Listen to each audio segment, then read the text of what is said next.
Was a woman looking to strike out on her own. She was just ready to live life. They were the couple that opened up their door and their hearts to her. She was trusting. She was innocent. She was protected. They all seemed like the best of friends.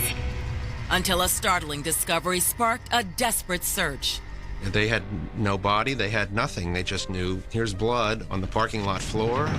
As the manhunt unfolded, investigators wondered, is this an innocent friendship or a twisted threesome built on infidelity, lies, and cold-blooded murder? This rage is building up. She was experimenting with her sexuality. She would meet people online and talk to them and just go meet them. The person that did this to this victim was angry. They wanted this person out of their life permanently. Monday, November 17th, 2008, 8:30 a.m. The property manager at a Herndon, Virginia apartment complex is walking through the building's parking garage when a shocking sight stops him dead in his tracks. He noticed a puddle of blood and blood stain all over the garage floor, which kind of alerted him to something is not right, and he calls the police. Within minutes, officers arrive at the scene. The blood stains, the puddle of blood, something went wrong. That was foul play there. But aside from the blood evidence, police don't have much else to go on. They had no body, they had nothing. They just knew, here's blood on the parking lot floor. 170 to dispatch. Start supervisor, crime lab, and on-call investigator, please. Officers call for backup and request the assistance of their CSI team. They start going through every tooth and nail pertaining to how this evidence got here, who it could belong to, and what happened to the person whose blood was found. Is that person still alive? As police fan out across the garage, it isn't long before they notice something else. We have a blood stain on the garage floor that leads to this dumpster. The trash that day was supposed to have been picked up. However, the individuals had not gotten there yet, so they were able to secure the trash from the dumpster. Detectives may have caught a break, but finding evidence in an overflowing dumpster is no easy task. The trash compactor has to be combed through piece by piece. It's like looking for a needle in a haystack. You have no clue as to what you're looking for. Sorting through the pile of garbage, investigators make a chilling discovery. Inside that dumpster, a lot of personal objects was found, such as a mobile phone, key fob, and articles of clothing. And what do you do with a cell phone? You start checking the numbers and see who it belongs to. There's a lot of calls from this one number yesterday. I'm gonna call it back, see who it is. And the person on the other side of this phone call will spark an investigation into a twisted web of love and deceit, all surrounding one woman. 22-year-old Erica Yancey. Born in Michigan City, Indiana in 1986, Erica Yancey was a bright and loving child, but sadly, her early life was marred by tragedy. Erica's father was murdered. In the eyes of her family, Erica became a very special child. We all kind of gathered around, and as they say in the Western, we circled the wagons to protect Erica. She was the apple of my eye. You always protected your last child, and I didn't consider her a grandchild. I considered her my child. Growing up, Erica worked hard at her studies, graduated high school, and in 2005, she jumped at an offer to move in with her aunt in the D.C. area, and soon landed a job handling baggage at Dulles International Airport. Erica ended up being the first woman with that company that drove one of the tugs, that bus that moves the plane into place. As aggressive as Erica was about her job, she was even more excited to be living in a place as diverse and open-minded as Metro D.C. She went buck wild. She got into this different alternative lifestyle. She decided that she was gay. She cut off all of her hair. She got piercings. She got tattoos. I figured that was just a stage everybody went through. She did what she wanted to do, but she became her own person. And she was a lovely person. Erica also bought a new car, a silver 2007 Hyundai. It was her pride and joy, a sign of her newfound freedom and mobility.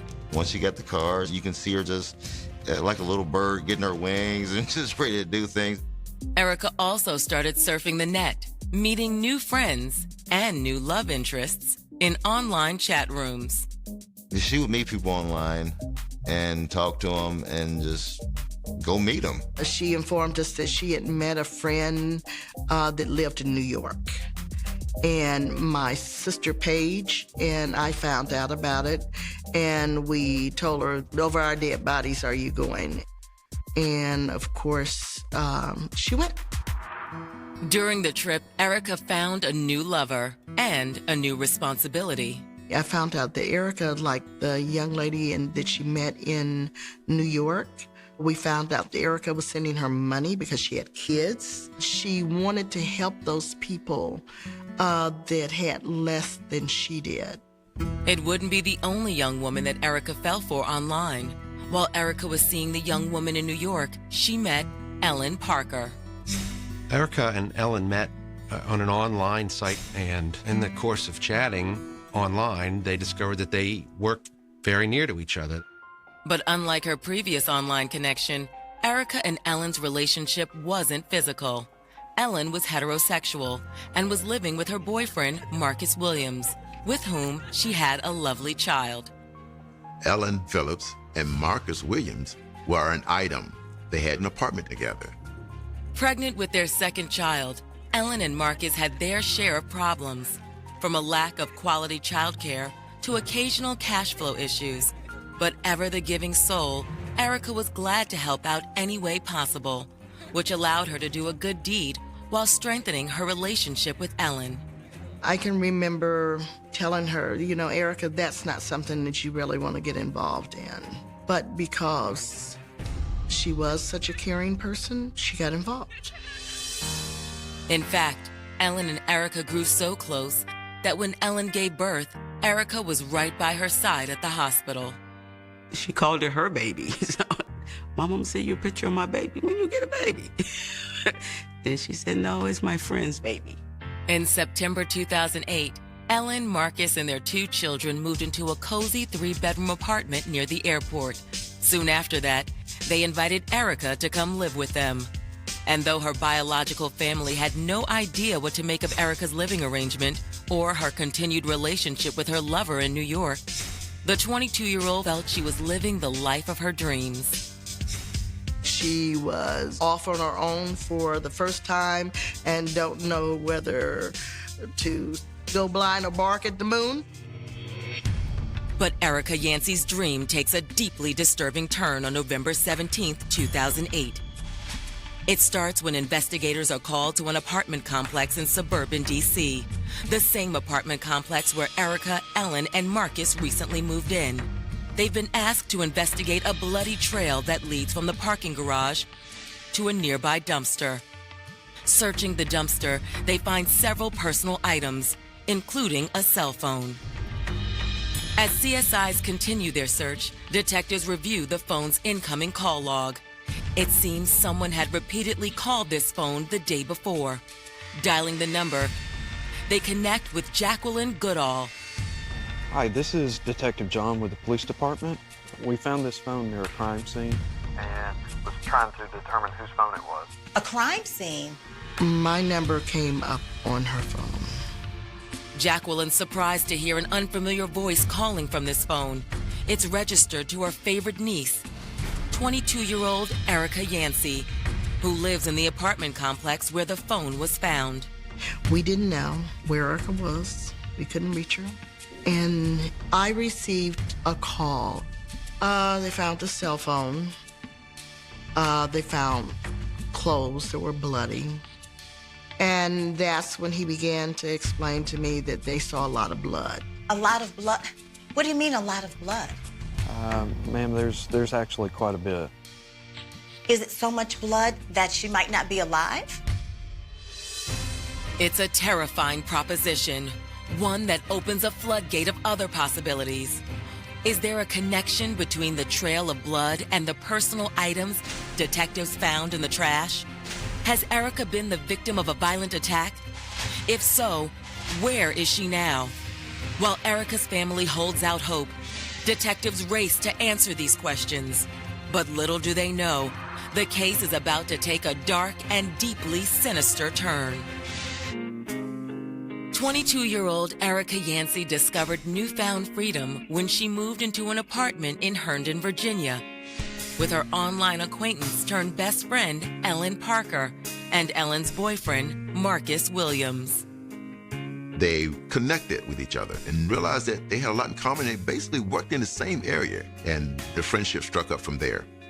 It seemed like a friendship destined to last forever.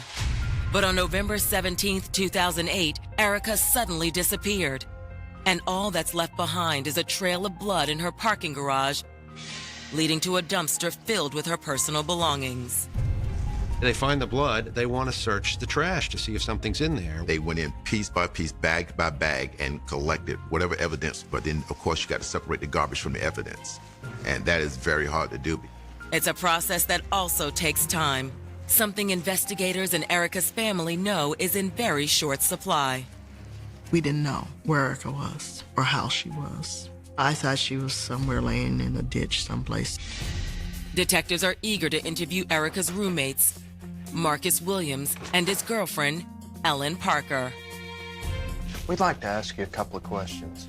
What is this about? Well, we believe someone abducted and attacked Erica Yancey. Okay, all right, come in. According to best friend Ellen, the last time she saw her roommate was the day before. The morning of November 16, Erica and Ellen get up, and Erica drives Ellen to work at her place of business near Dulles Airport. They had one car that they were sharing. It was Erica's car. And so Ellen expected that Erica would go back home, maybe go back to sleep. Well, basically, I made her lunch for her, and she gave me a ride to work, and she told me that she would give me a call later on, and I just didn't hear anything from her the whole day. She never received a telephone call at work that day, which she thought was a little unusual. It wasn't anything major.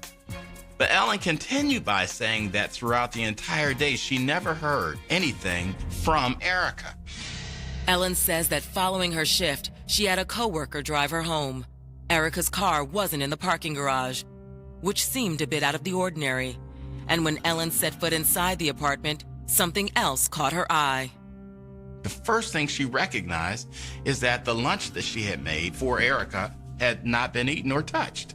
So she began wondering, well, what could have happened to Erica? Ellen figured, well, Erica must be off visiting her family, and I'll talk to her at some point. Detectives also question Ellen's boyfriend, Marcus Williams, who confirms that after Erica drove Ellen to work, she never returned to their apartment. So you didn't see her the rest of the day? I've been here watching the kids all day. I haven't seen her since this morning.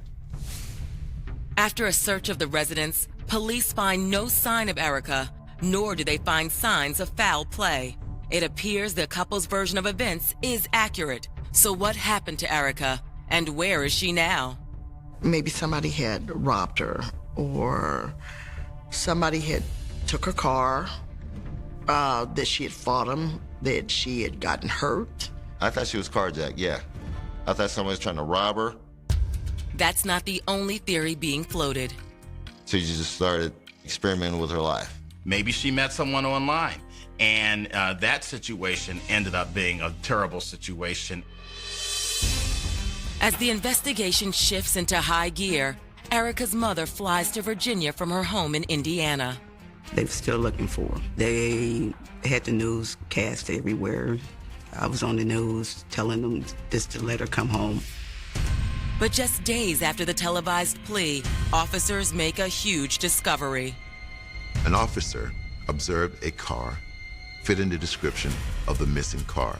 The car is parked in the handicap zone of an industrial parking lot. The officer runs the tags and confirms it's Erica's car.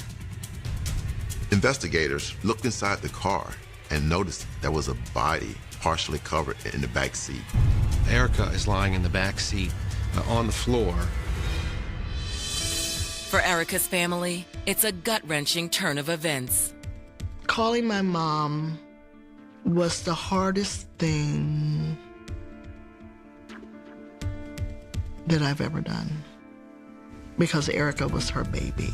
I was angry, like anybody. I wanted to really get to the person. As Erica's family grapples with this tragedy, police know a stone-cold killer remains at large. And soon clues from the crime scene will fuel new speculation as to what may have happened to the young woman almost everyone adored. On November 19th, 2008, the frantic search for missing 22-year-old Erica Yancey came to a grim end when police found her body in the back of her car. She had been stabbed several other places on the body, but the main wound was a serious throat slit. You can't do that to somebody. You don't do that to somebody. There's no reason for it. There's no reason for violence like that. Erica's car is parked at a business a half a mile away from her apartment complex. As investigators examine the gory scene, it's obvious Erica had put up the fight of her life. Multiple stab wounds to her body, a lot of stab wounds on the backside of her hands. Anytime you might see wounds to the hand, elbows, and arms, those are defensive wounds. You know, someone's getting stabbed, they're putting their arms up and stuff, trying to stop the blows from coming. Searching the crime scene, CSIs locate what appears to be the murder weapon, buried in a potted plant beside the car. The apparent murder weapon, the box cutter, was found with Erica's blood on it. After tagging the evidence, the next question for investigators is what may have sparked this violent encounter. Judging by the nature of Erica's wounds, the robbery angle seems like an unlikely motive. On a street robbery, you won't have a victim receiving so many stab wounds. The assailant wants to just go in, do what they gotta do, and leave. Erica had a significant wound underneath her neck from the left side to the right side. The type of person that will cause that type of injury to another person is a person who's passionate. The possibility that Erica may have known her assailant is a chilling thought. But just how had her body wound up here? They sliced her neck, put her body in the car, and then they drove her body off about a half mile away from where she lived.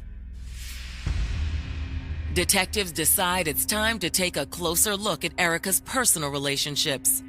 Could her killer be one of the many women she'd allegedly wooed on the internet? Well, when you meet people in cyberspace, you only meet what they want you to meet. Erica's hardest thing was trusting. She trusted everybody and believed everybody. Speaking to Erica's family again, one love interest rises to the top of the suspect list. She was seeing somebody in New York, and she's doing this, and she's just going out being all kind of just gallivanting around, just having a good old time. What can you tell us about this woman? Well, I don't know that much about her, but Erica really seemed to like her a lot. I think she was mixed up about her relationships. To police, it seems they may have finally found a motive that fits the crime. Could Erica's lover in New York be jealous about her other girlfriends or her unique relationship with Ellen and Marcus? If that's the case, could that jealousy have boiled over into rage? My initial thoughts is, you know what? That New York girl, she done did something crazy. Police identify Erica's lover and race to New York. Detectives can't help but wonder if this is the big break they're looking for. But to their surprise, when police confront Erica's girlfriend about her death, she seems genuinely shocked. Pressing her further, she denies any involvement in Erica's death and claims to have never left New York. Well, I've been here. You've been here Yes, I've been here in New York. the whole time? Yes. While police attempt to verify her alibi, she makes a startling confession. How well did you know her? I loved Erica, but me and Erica weren't exclusive. We decided to see other people, and she hasn't been here in a while. To police, it's not the news they're expecting to hear and seems to undermine any motive on her part. A fact that's ultimately confirmed when her alibi checks out. With their investigation stymied, police decide to circle back around to the crime scene they'd encountered days earlier. Having already scoured the parking garage where Erica's body was found, detectives turn to the help of canine officers. A bloodhound was brought in by the police department, and these dogs are specifically trained to follow scents. Using scents from items found inside her car, the dog takes off. But to their surprise, it doesn't lead its handler away from the scene, but straight back to Erica's apartment building.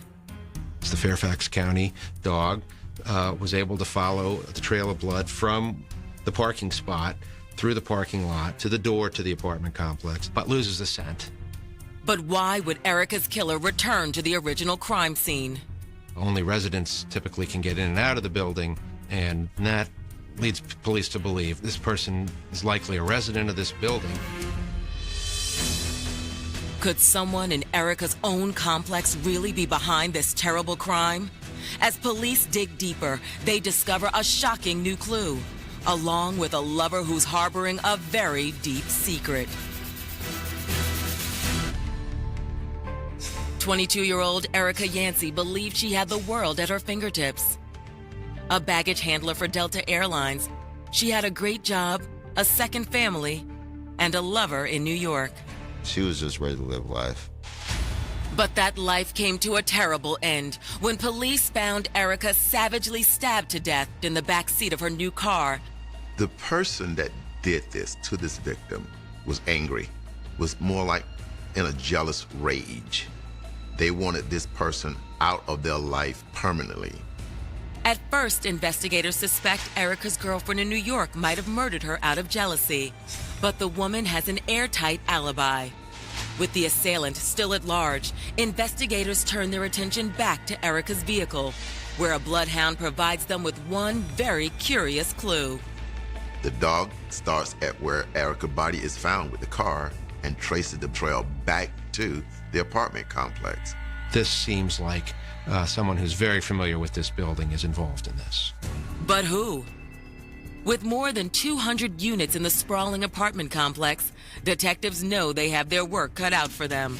But before they start knocking on too many doors, detectives receive a call from their CSI team. They found something in the dumpster besides Erica's belongings. There was clothing that they found that had blood on it. It was a worn tank top, some commonly referred to as a wife beater. There was blue jeans, gloves, and 2 ski masks. The gloves in the trash had Erica's blood on them, and that also had unknown DNA. Finding 2 sets of gloves and masks means 2 people could be involved in this brutal attack. This revelation prompts detectives to pay another visit to the pair of apartment residents closest to Erica, her roommates, Ellen Parker and Marcus Williams. These are passionate wounds. So you start looking at those people that's closest to her. Well, she has Ellen, who's her friend. She also has Marcus, who's her friend. Police asked the couple to come down to the station for a formal interview. Once there, detectives begin by questioning Ellen Parker. So neither you nor Marcus had anything to do with this murder? No. You're hiding something. That's when Ellen finally confesses, not to murder, but to a passionate love affair with Erica. Initially, they were just online friends, but then that relationship blossomed into something more. Ellen admits the relationship was unexpected, but their deep attraction for one another was undeniable. I thought Erica loved Ellen. And from my perception, I thought Ellen loved Erica. It looked like it was blooming love. In fact, she says the situation had grown so steamy that Erica, not Marcus, was sleeping in the master bedroom with her. Suddenly, Erica and Ellen are sharing the main bedroom, and Marcus is in the other bedroom. According to Ellen, it wasn't her first affair with another woman. Marcus and I had an agreement. He's let me do this before. I've been with women before. He hasn't ever had a problem with it, and he's fine with us having like an open relationship and me exploring what's out there. But Ellen does admit that this lesbian liaison had gone farther than the rest. And Ellen described a romantic night out that she and Erica had, I think it was about 2 weeks earlier, maybe less. They had an expensive night out at a hotel. But when Erica and Ellen returned home from their steamy night out, they discovered someone had vandalized Erica's beloved new car. Someone keyed her vehicle and caused her to become very upset. Was someone so hurt by the fact that now Erica and Ellen are going away on a romantic getaway so that they're gonna scratch this car? According to Ellen, after Erica's car was keyed, the living arrangement with Marcus continued to deteriorate. And in October of 2008, Ellen decided it was time to put an end to the relationship. Ellen told Marcus, we're through. We're breaking up. I'm moving out. I'm taking the kids. Ellen and Erica were going to be moving in together. Could the threat of losing his girlfriend and children to another woman have pushed Marcus over the edge? No. Marcus loved Erica like his sister. There's no way that he could have done that. Did Ellen know more than she was letting on? And could jealousy have eaten into her heart? During her interrogation, Ellen had admitted she was aware of Erica's other lover. Ellen had said that she had heard a voicemail on Erica's phone about another woman. Was there an argument just before she left? Was there some kind of a dispute between them? They had to consider Ellen a person of interest. But Ellen remains adamant neither she nor Marcus had anything to do with Erica's death. While police check out Ellen's alibi that she was at work, they turn up the heat on Marcus Williams. How did you feel about your girlfriend running off with another woman? Well, it didn't really make me happy. But Marcus asserts he's no killer. He claims that when Erica went missing, he was at home watching his kids. Sir, it's like I told you guys earlier. There's no possible way I could have been anywhere else. I swear, man, I'm innocent. While police certainly have their suspicions, they have no hard evidence on which to hold either Marcus or Ellen. Still, they swab them both for DNA in case they are able to link them to the crime scene. And after confirming Ellen's alibi, police released them that afternoon.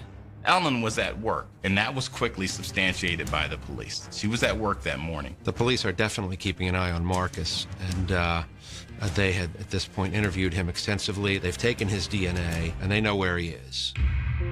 While Marcus maintains his innocence, Erica's family prepares to lay her to rest. After Erica's body was found, they did hold a memorial service for her, and 100 people showed up to pay tribute to her. Among the throng of mourners are Ellen Parker and Marcus Williams. Marcus remains low-key and respectful, but after viewing Erica's body, Ellen loses it. Ellen was, oh my God, I'm so scared. I don't know who had did this. And, maybe they're after me and I got to get away, and she was crying. Shortly after the funeral, although Ellen and Erica had been an item, Marcus and Ellen reconnect and move to Michigan with Ellen's mother. Without any evidence tying Marcus to the crime, police are powerless to stop the couple from moving. They vow to Erica's family they won't stop until the crime is solved. But months pass with no new developments. Then on September 21st, 2009, there's a shocking break in the case. Michael Thomas is arrested and charged with murder. The announcement leaves Erica's friends and family stunned. I was like, who is Michael Thomas, and what does Michael Thomas have to do with any of this? Who is this mystery man? And what role had he allegedly played in this crime? That answer is about to come to light, and the truth is far more twisted than anyone. September 1st, 2009. 10 months after Erica Yancey was slashed to death with a box cutter, police make a surprise arrest in the case. 27-year-old Maryland resident, Michael Thomas. There was a significant amount of evidence that was found in the dumpster in the apartment building in the garage. The DNA found inside the gloves belonged to Michael. It's enough evidence to charge Michael with the crime, but detectives are still curious about his connection to the victim. Unfortunately, Erica's family is at a loss. I knew nothing about Michael Thomas. We didn't know anything about Michael Thomas. And as police dig deeper into his background, an unlikely picture of the alleged perpetrator begins to emerge. Michael Thomas was kind of a geeky, nerdy, church-going, all the good things that people want to say about their child. So he went to school, got an education, came back, got a job, taught for a year as a teacher. Very even-tempered, mild-mannered. I've never seen him angry. Never seen him out of control. While Michael doesn't exactly fit the profile of a killer, the background check turns up something else. According to his friends and family, Michael doesn't live in Erica's apartment complex, but he knows someone that did. Marcus Williams. Michael Thomas was Marcus's friend. He didn't live in this area, but he came to town and was visiting, and they spent Saturday night together watching a UFC pay-per-view fight at their apartment. Investigators also learned that the night before Erica's attack, Marcus invited Michael Thomas to spend the night at his apartment. Michael Thomas was there, and he slept on the couch that night, or appeared to be asleep on the couch when Ellen and Erica left for work that morning. To detectives, the timing seems more than coincidental and suggests not only that Michael Thomas was involved in Erica's murder, but Marcus Williams might have been too. That theory is supported when the results of DNA tests on Erica's clothes come back from the lab. When the DNA tests came back, it showed that Marcus's DNA was on a number of these bloody clothing items that had Erica's blood on. 24 hours later, police arrest Marcus in Michigan and extradite him back to Virginia for the murder of his former roommate, Erica Yancey. I was shocked that it was who it was. I kept saying, why did they do it? Why did they kill her like that? Why? With neither suspect talking and their trials scheduled for separate dates, those answers don't become clear until April 30th, 2010. That day, Marcus Williams is led into a Fairfax County courtroom to stand trial for first-degree murder. When I went to the trial and I saw Marcus standing right by me, he looked like any other normal, dressed well person. You know, you wouldn't picture him as someone who would kill somebody. But prosecutors believe they've got the right man. In their opening arguments, they assert Marcus had grown increasingly bitter about his girlfriend, Ellen Parker's sexual relationship with Erica Yancey. Ellen and Erica move into the same bedroom, and Marcus moves into another bedroom. And Ellen and Erica become the couple of the house. Your significant other, the mother of your children, come in and let another woman come put you out of your room, out of your bed. That's a slap in the face for most men. Prosecutors say the last straw came in October 2008, when Ellen told Marcus she was leaving him for Erica once and for all. They assert that on November 16th, Marcus enlisted the help of his friend, Michael Thomas. After Erica dropped Ellen off at work, Marcus and Michael donned masks and gloves and set out to remove Erica from Marcus's life for good. It was jealousy. He felt that she was taking his family from him. Leaving his and Ellen's children alone in the apartment, Marcus and Michael ambushed Erica not far from her car. As Erica struggled to break free from her attackers, one of them pulled out a box cutter and slashed her throat.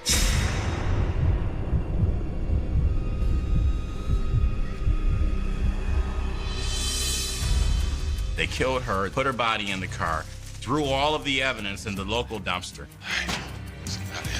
And then they drove her body off about a half mile away from where she lived. With all the evidence hidden away, the two then walked back to Marcus's apartment.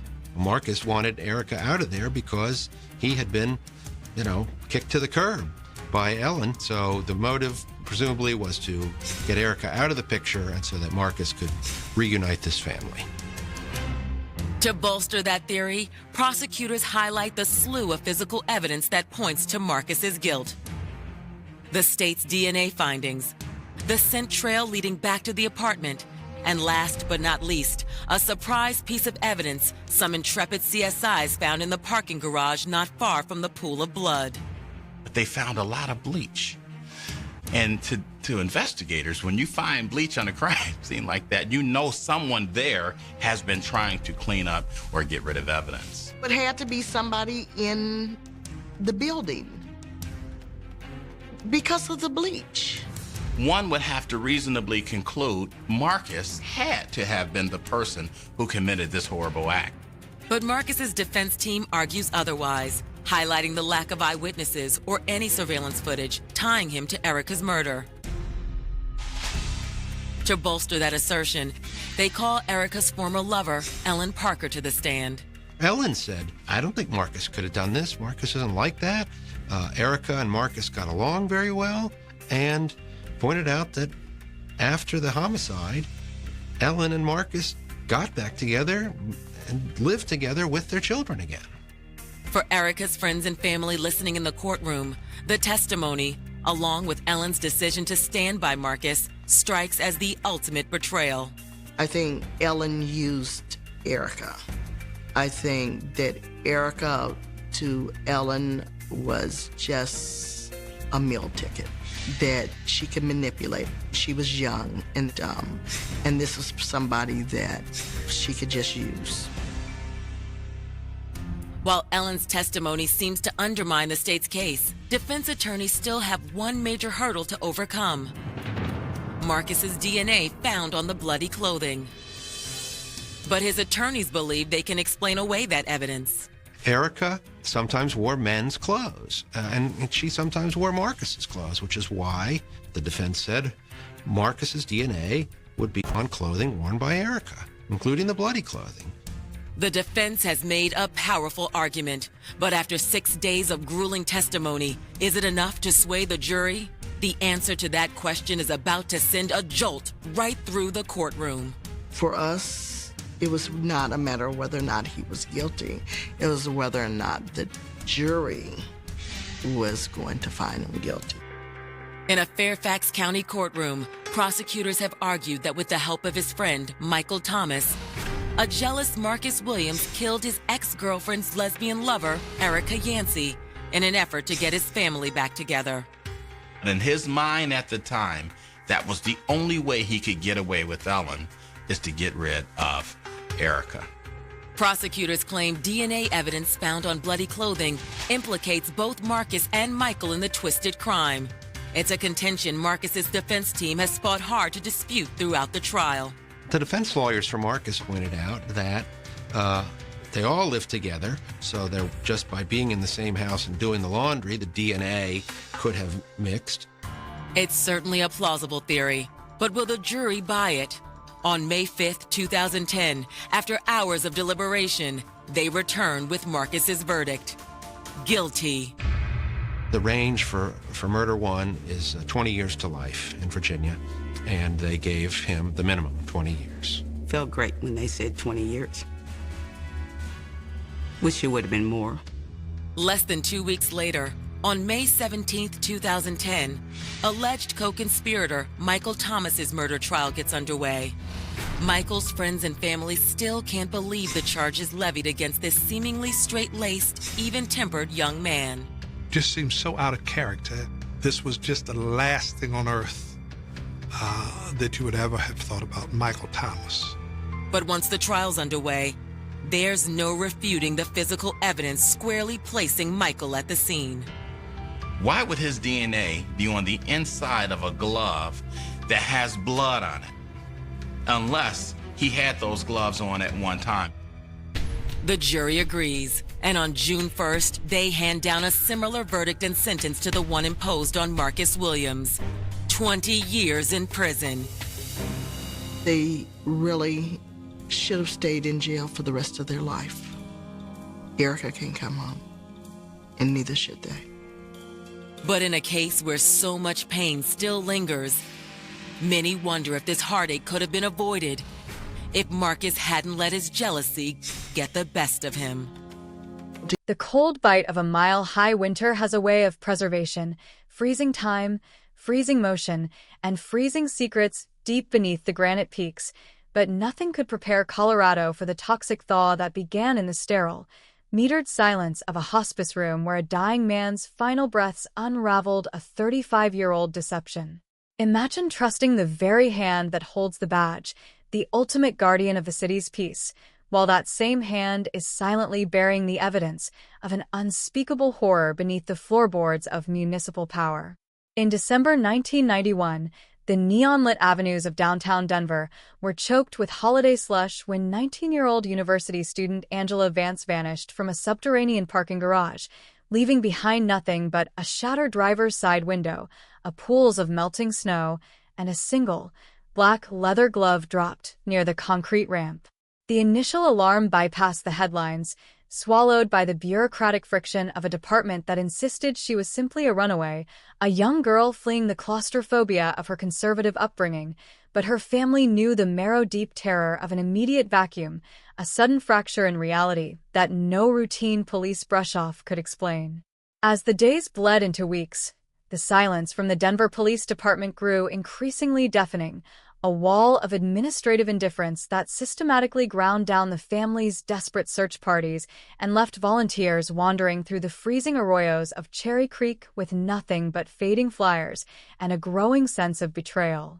The case file, designated with a perfunctory code, slipped into the bottom drawers of the precinct, overlooked by investigators who seemed more interested in managing public relations than processing the forensic footprint of a predatory assault.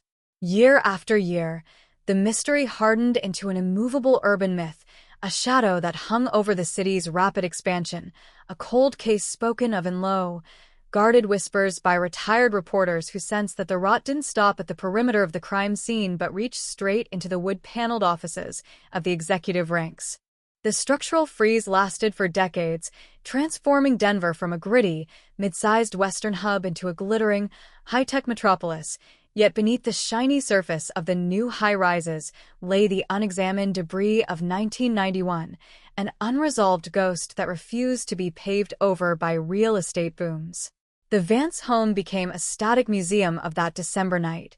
The calendar locked on the date she vanished, her younger brother growing up under the crushing weight of an unspoken mandate to keep looking, to keep pressing, even as the official channels remained aggressively locked. Detectives took their pensions, carrying their personal field notes to the grave, while the official evidence locker was subject to suspicious water leaks and administrative reorganizations that systematically degraded the physical items recovered from the garage ramp.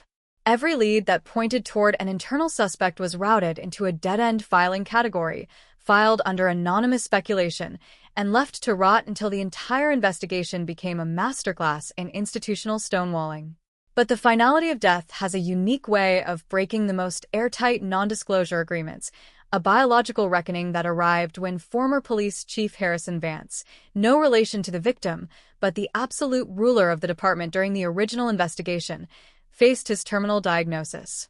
Clutched by the absolute terror of eternal judgment, his voice reduced to a raspy, oxygen-assisted rattle, he demanded a recording device be brought to his bedside, unleashing a 90-minute confession that did not just reopen the file, but completely detonated the historical integrity of the city's legal foundations.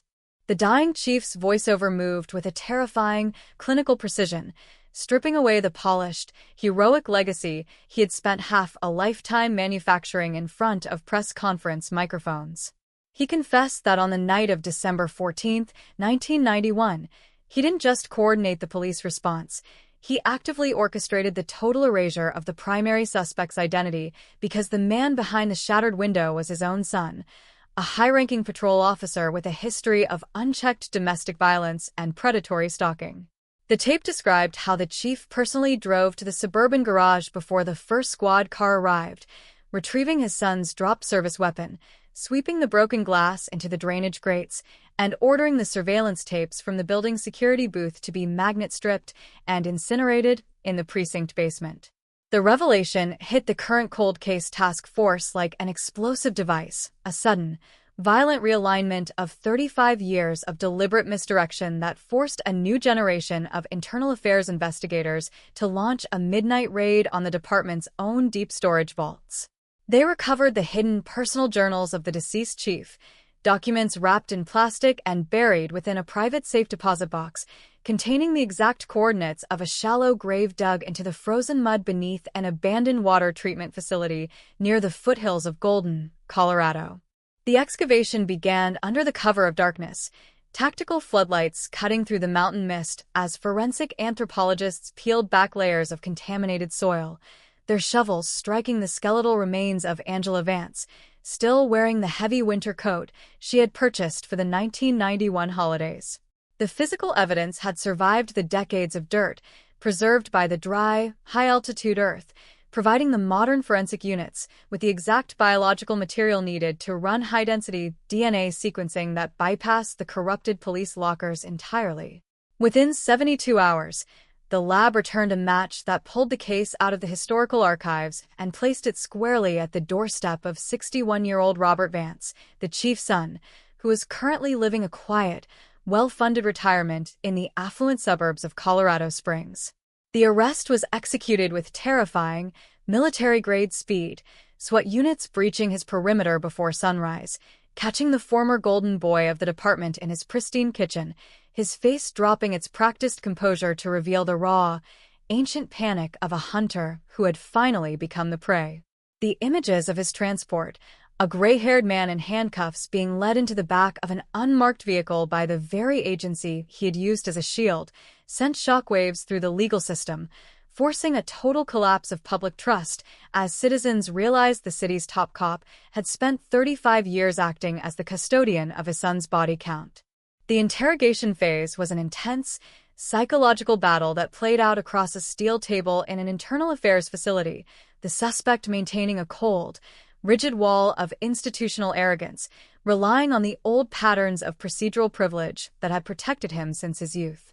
He dismissed his father's deathbed confession as the hallucinations of a dementia-ridden mind, arguing that the modern DNA tracking was an inexact, contaminated science driven by a department eager to sacrifice an old veteran to appease a furious public. But the state's prosecutors were no longer operating with the primitive tools of 1991. They had resurrected the original dispatch logs from the night of the disappearance, revealing that Robert Vance's patrol car had been checked out of its sector for an unlogged 3-hour window that aligned perfectly with the time Angela's car window was shattered. The digital reconstruction of the crime scene, projected onto the walls of the interview room, tracked his specific patrol route through the city's back avenues, showing how he used his knowledge of blind spots in the security grids to stalk the young girl from her campus library straight to the concrete tomb of the parking garage.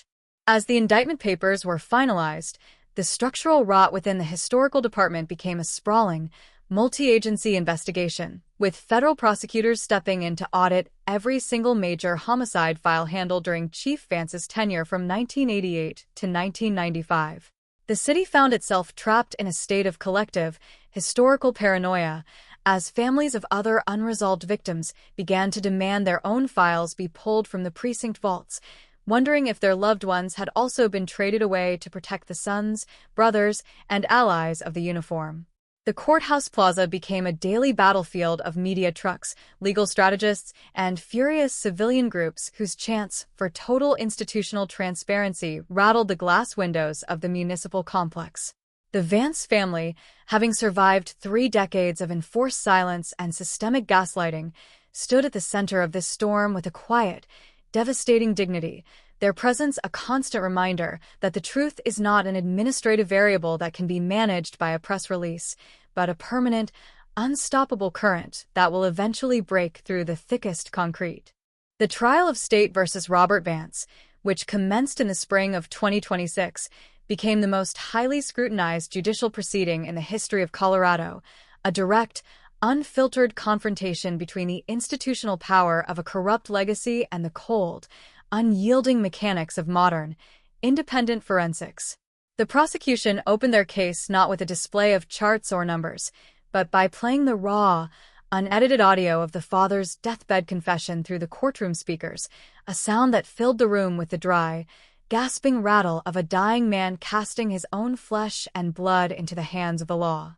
The defense fought with desperate, technical maneuvers, attempting to get the recording thrown out as hearsay, but the judge ruled the tape an admissible statement against interest, allowing the jury to hear the exact moment the former chief described watching his son wash the victim's blood off his uniform in the executive washroom of the Central Precinct. The tension in the gallery was explosive, the audience holding its breath as the prosecution layered the digital mapping of the patrol car's radio transmissions directly over the timeline of the confession, creating an unbreakable, visual cage around the defendant that left no room for legal escape. The forensic anthropologists who had excavated the Golden Water facility took the stand next, their testimony a clinical, devastating breakdown of the trauma inflicted on Angela Vance's skeletal remains, proving she had fought with immense, terrifying ferocity against her attacker before her life was extinguished by a blunt force strike from a heavy, metallic object. The prosecution produced the retired patrol officer's standard-issue flashlight from 1991, an item recovered from Robert Vance's residential workshop during the search warrant execution, showing that despite 35 years of cleaning, the micro-crevices of the aluminum casing still held microscopic traces of iron and bone density that matched the victim's genetic profile. This physical alignment of the murder weapon with the defendant's personal property was the final, definitive blow to the defense's narrative, turning the jury box into a room of stone-faced judges who watched the defendant's arrogant smirk slowly dissolve into the gray, hollow mask of a convicted felon. The deliberation lasted less than 4 hours, the verdict of guilty on all counts dropping into the crowded courtroom with the absolute finality of a guillotine, a sound that brought the long, torturous journey of the Vance family to its definitive legal end while marking a historic turning point in the civilian oversight of American law enforcement. Robert Vance was sentenced to life, without the possibility of parole, his destination the maximum security penitentiary in Cannon City, where he would spend his remaining days trapped in a concrete grid that no family influence or badge could ever open, his existence reduced to an administrative footnote in the very registry he had corrupted. But the resolution of the case did not instantly clear the ambient chill from the Denver air. It left behind a profound, systemic question mark over the history of the department. A reminder that the ultimate danger to a community is never just the predator in the dark alley, but the institution that is willing to trade its moral soul to maintain the illusion of its own perfection. The old water treatment facility outside Golden has since been demolished, the soil treated and converted by a civic trust into a permanent open-air memorial space dedicated to the victims of institutional violence, its center marked by a simple granite column that holds Angela's name, her birth date, and the words she wrote in her final university essay. The location is no longer a dark secret hidden beneath the mountain mist. It has been brought entirely into the light, visited by young students and community members who walk the paths with a sense of deliberate, historical awareness, ensuring that the ground will never again be used to hide the crimes of the powerful. The current leadership of the Denver Police Department issued a formal, public apology to the Vance family, a gesture that was accepted with a quiet, remote nod by her remaining kin, who understood that an administrative statement could never replace the 35 years of birthdays, holidays, and memories that had been stolen from their lives by a blue wall of silence. As the late autumn twilight settles over the peaks of the Front Range, casting its long, violet shadows across the glass towers of the modern city, the story of Angela Vance has finally transitioned from an unsolved horror into a permanent, unshakable chapter of Colorado's historical truth. The physical artifacts, the confession tape, the flashlight, the radio logs, and the skeletal scans remain locked within the state's high-security archives, a collection of evidence that is no longer needed to fight a battle, but is preserved as a sacred record of a community's refusal to let the truth be buried by the powerful. The legal machinery has finished its work, the sentences are being served, and the media vans have moved on to new crises, leaving behind only the permanent, clean, and beautiful certainty that no matter how deep the burial, no matter how long the silence, and no matter how high the authority, the light of justice will always find a way to tear through the concrete and demand the truth. The archive is now a library of recovery, and in that transition, the city has found the only form of closure that doesn't rely on an illusion, the knowledge that the past cannot be managed away, or hidden beneath a badge forever. As the sirens echo through the downtown grids in the quiet hours of the morning, the sound is no longer a trigger for suspicion, but a reminder of an ongoing watch, a system that has been forced to look at its own darkest sins and purge them under the blinding lights of an independent legal reckoning. The family home is finally quiet. The missing person flyers have been cremated, and the room that was preserved in the freezing air of 1991 has been opened to the warmth of the summer wind, leaving the memory of the young girl who vanished from the garage to simply be what she always should have been, a loved, remembered, and entirely vindicated human soul who was brought home from the dark. The initial echo of room 402's closing gavel had barely faded when the physical reality of Robert Vance's arrest transformed the internal architecture of the Denver Police Department into a battleground of panic, paranoia, and deep structural liquidation. The deathbed confession of former police chief Harrison Vance had not merely provided a roadmap to a shallow mountain grave. It had effectively dropped an explosive device into the center of a blue wall of silence that had protected the uniform for over 3 decades. Within hours of the arrest warrant being executed in the pristine, sunlit suburbs of Colorado Springs, the current administrative command at the downtown precinct realized they were no longer dealing with a routine, isolated cold case investigation, but with a massive, multi-generational conspiracy that reached back into the darkest era of the city's municipal history. Internal affairs units, working in total, unnotified isolation from the standard shifts, moved swiftly to seize the computer networks, the paper archives, and the legacy evidence logs from the early 1990s, knowing that 35 years of deep institutional protective shielding could not be dismantled without provoking an immediate, desperate counterstrike from the network of retired officers, legal strategists, and backroom power brokers who had built their careers on the burial of Angela Vance. The air inside the temporary investigative war room, established in a secure, windowless basement level of the state capitol building to prevent internal leaks, was thick with a cold, chemical scent of digitized historical data and the heavy, electric friction of a team working against the clock. Investigators knew that every hour Robert Vance sat in his high-security isolation cell at the Maricopa and Denver intake facilities was an hour his defense team would use to mobilize a multi-million-dollar war chest, utilizing long-standing political alliances to challenge the admissibility of the dying chief's oxygen-assisted audio confession. The prosecution's immediate task was grueling and absolute. They had to find independent, uncorrupted physical and digital scaffolding to support the narrative on the tape, ensuring that when the defendant finally stood before a jury, his father's words would be backed by the cold, mathematical finality of modern forensic science. They began by reconstructing the specific, minute-by-minute deployment logs from December 14, 1991, dragging old, magnetic tape radio cartridges out of the deep storage vault and running them through digital restoration filters to capture the background noise, the cell sector handoffs, and the specific officer-down transmissions that had been systematically edited out of the official public record. As the digital forensics unit scraped away the layers of administrative encryption from the department's legacy databases, they uncovered a hidden tracking log that had survived the standard system purges of the late 2000s, a separate, unindexed registry that recorded the precise odometer readings and maintenance schedules for the executive vehicle fleet in the winter of 1991. The data revealed a terrifying anomaly. On the night Angela Vance vanished from the subterranean parking garage, Chief Harrison Vance's private, unmarked command cruiser had logged an unexplained 86 miles between the hours of midnight and 3:30 a.m., a distance that perfectly matched a round-trip journey from the downtown scene to the exact coordinates of the abandoned water treatment facility near the jagged foothills of Golden. This discovery was the first major break that existed completely outside the confession tape. It was an objective, physical footprint left by the machine itself, a mechanical witness that proved the top cop of Denver had personally moved his vehicle across the valley at the precise moment the young university student's life was being plundered in the dark.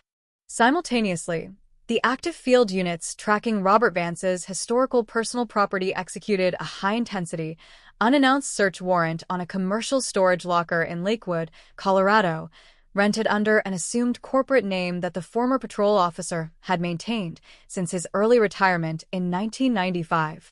Inside the damp, concrete unit, hidden beneath stacks of old household furniture and boxes of obsolete police equipment, technicians discovered a locked steel footlocker containing a pristine, leather-bound personal field journal from his time on the force, its pages written in a tight, clinical script that detailed his daily patrol routes, his personal observations, and his specific, targeted interactions with female students near the university campus. The journal didn't just reveal a routine officer, it exposed a systematic, hyper-calculated predator who used his uniform, his squad car, and his knowledge of the city's security blind spots to track his targets with the efficiency of a military scout. On the page dated December 14, 1991, The handwriting shifted slightly, becoming more hurried, containing a single, chilling entry that read, "The window is clear. The frost covers the glass. The grid is dark." A poetic, chilling confirmation of the absolute vacuum he was about to create in the parking garage just hours later. While the field units were uncovering the physical evidence of his long-range obsession, the interrogation room at the Internal Affairs facility became a crucible of intense, psychological warfare between seasoned cold case specialists and a suspect who had spent his entire adult existence understanding exactly how the state constructs a case. Robert Vance sat across the stainless steel table clad in a standard inmate jumpsuit, his silver hair neatly combed, his posture maintaining the rigid, arrogant composition of a man who believed the system he had served would ultimately protect him from the consequences of his actions. He did not yell, he did not panic. Instead, he met every piece of mounting evidence with a cold, mocking serenity, dismissing his father's deathbed recording as the delusional, drug-induced rambling of a dying old man suffering from advanced organic brain decay and terminal regret. He looked directly into the camera lenses hidden in the corners of the room, his voice a calm, level murmur as he argued that his patrol cruiser's presence near the university campus on that December night was part of a routine, administrative assignment directed by his superiors, challenging the detectives to produce a single piece of direct, uncontaminated biological evidence that could survive 35 years of environmental decay beneath the golden mud. But the detectives were no longer operating within the primitive constraints of the 1990s, and they didn't need a confession from his mouth to break the case wide open. They let the physical science do the talking, laying out the advanced skeletal scans and the three-dimensional laser reconstructions of the excavation site across the table. The forensic team had utilized an independent, out-of-state laboratory to run high-density, lineage-based DNA testing on the micro-crevices of the old aluminum patrol flashlight that had been seized from his residential workshop during the initial raid. The technology had successfully isolated a microscopic profile from a minute fragment of calcified bone density that had remained embedded beneath the rubber O-ring seal of the battery casing for 35 years, a sample that matched the genetic identity of Angela Vance with an absolute probability of 99.999%. When the high-resolution charts showing the genetic markers matching the victim's profile were pushed across the steel table, the defendant's practiced, arrogant smirk froze, his breathing turning shallow and erratic as the reality of his own bloodline's betrayal was laid bare beneath the clinical hum of the fluorescent lights. Outside the interrogation rooms, the entire city of Denver was plunging into a state of deep, structural shock as the local media outlets began broadcasting the leaked transcripts of the dying chief's audio tape, a development that instantly shattered any remaining illusions of municipal integrity. The public realized that the 35-year-old cold case was not a failure of police capacity or an issue of missing resources, but a deliberate, high-level administrative operation designed to convert the city's primary law enforcement agency into a corporate cleanup crew for a killer wearing a badge. Crowds of furious citizens, civilian advocacy groups, and families of other unresolved missing persons files began to descend on the police headquarters plaza every evening, their chance for total structural transparency and the immediate resignation of the legacy command staff echoing through the glass towers of the downtown business district. The current police chief was forced to call a series of tense, emergency press conferences, his voice trembling under the high-wattage glare of the camera lights as he attempted to assure the valley that the rot was historical, that the system had evolved, and that the department would cooperate fully with the independent federal prosecutors who were now moving into the building to audit every major homicide file from the Vance era. For the Vance family, the victim's remaining brother and aging aunts who had spent more than half their lives living in the suffocating vacuum of an open question, the sudden, violent arrival of the truth brought a form of emotional trauma that was as disorienting as it was vindicating. Their modest home on the edge of the city was instantly besieged by news vans, true crime bloggers, and satellite dishes pointed at the winter sky, their hard-won privacy completely obliterated by the very resolution they had spent 35 years praying for in the dark. Angela's brother, who had been a boy when his sister's driver's side window was shattered on that cold December night, stood behind the curtains of his living room, watching the media circus swirl across his front lawn while staring at the newly recovered photographs of the Golden Water Facility excavation site displayed on his computer screen. He realized with a heavy, crushing clarity that the fight for his sister's memory was no longer a lonely, quiet search through the frozen arroyos of Cherry Creek, but a massive, public war against a legacy of institutional corruption that would use every technicality, every legal delay, and every dollar in its defense fund to stay invisible. As the second week of the post-arrest investigation drew to a close, the state's prosecuting team formally consolidated their findings into a massive, multi-count indictment file that represented 35 years of systemic failure finally corrected by 6 months of intense, technology-driven persistence. The legal documents were escorted to the Maricopa and Denver County Superior Court systems under armed guard, setting the stage for a judicial confrontation that every legal scholar in the West predicted would stand as the most significant, high-stakes trial of the century. The cold case detectives, their eyes bloodshot from days of continuous data entry and legacy file review, stood on the exterior balcony of the state capitol building, watching the winter fog roll off the Rocky Mountains and settle into the streets below, knowing that the easy work of finding the body and making the arrest was over, and that the real, dangerous battle for Angela Vance's memory was about to unfold under the blinding, unforgiving lights of a courtroom where the blue wall would make its final, desperate stand to survive. The transition from the high-security internal affairs facility to the grand, marble-paneled courtroom of the Denver District Court marked the beginning of a public trial that would push Colorado's legal framework to its absolute limits. As the late winter of 2026 began to thaw under a blinding, high-altitude sun, the case of State versus Robert Vance officially commenced, instantly converting the city's civic center into a heavily fortified media village. Miles of heavy television cables snaked across the concrete plaza, satellite dishes pointed aggressively toward the Rocky Mountain sky, and hundreds of citizens stood in the freezing morning air, their breaths blooming into white mist as they carried signs demanding the total dismantling of the blue wall of silence. Inside courtroom 302, the atmosphere was thick with the scent of old wood, floor polish, and an ambient, electric tension that seemed to vibrate through the oak benches. The prosecution, led by a seasoned, razor-sharp state attorney who had spent her career exposing municipal corruption, stood before the selected jury panel, fully aware that her presentation could not simply be an academic breakdown of historical data. It had to be a visceral, dawn-dap, and utterly unyielding reconstruction of a night when the uniform was used as a hunting license and the state's highest office was transformed into a corporate cleanup crew. The state's opening statement hit the courtroom like a physical blow, stripping away the defendant's practiced layer of professional dignity within the first 5 minutes of the address. The prosecutor painted a chilling, high-definition portrait of Denver in December 1991, a city gripped by holiday festivities, its icy streets illuminated by neon signs while a calculated, systematic predator cruised the university corridors in a marked squad car, using the very beacon of public safety to track his target.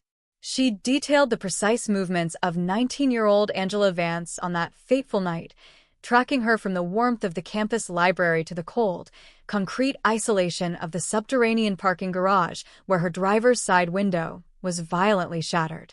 The jury leaned forward as the courtroom monitors flickered to life, displaying a three-dimensional digital recreation of the crime scene that layered the newly recovered 1991 dispatch logs directly over the physical layout of the garage ramps. The contrast was devastating. The old files represented a deliberately stunted, whitewashed investigation designed to look away from the uniform, while the new forensic evidence formed an unbreakable, multi-layered net that pulled the defendant out of his comfortable retirement and placed him directly at the mouth of that dark parking structure at midnight.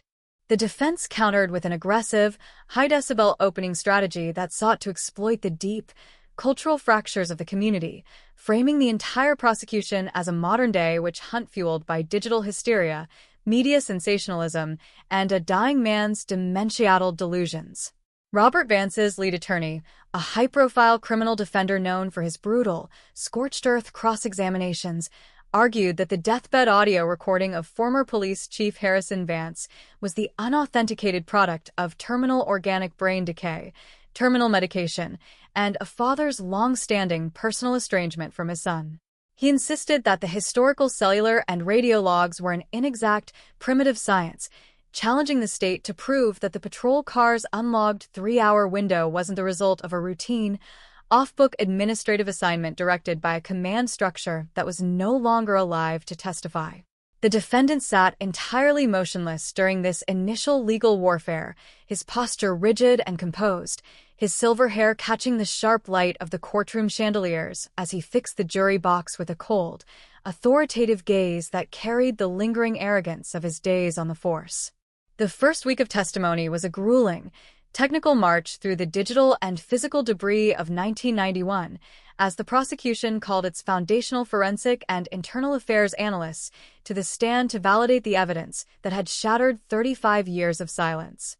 The state's chief digital forensics unit spent 2 full days detailing the reconstruction of the department's legacy databases, guiding the jury through the hidden, unindexed registries that recorded the precise mileage and fuel consumption of the executive vehicle fleet on the night of the disappearance.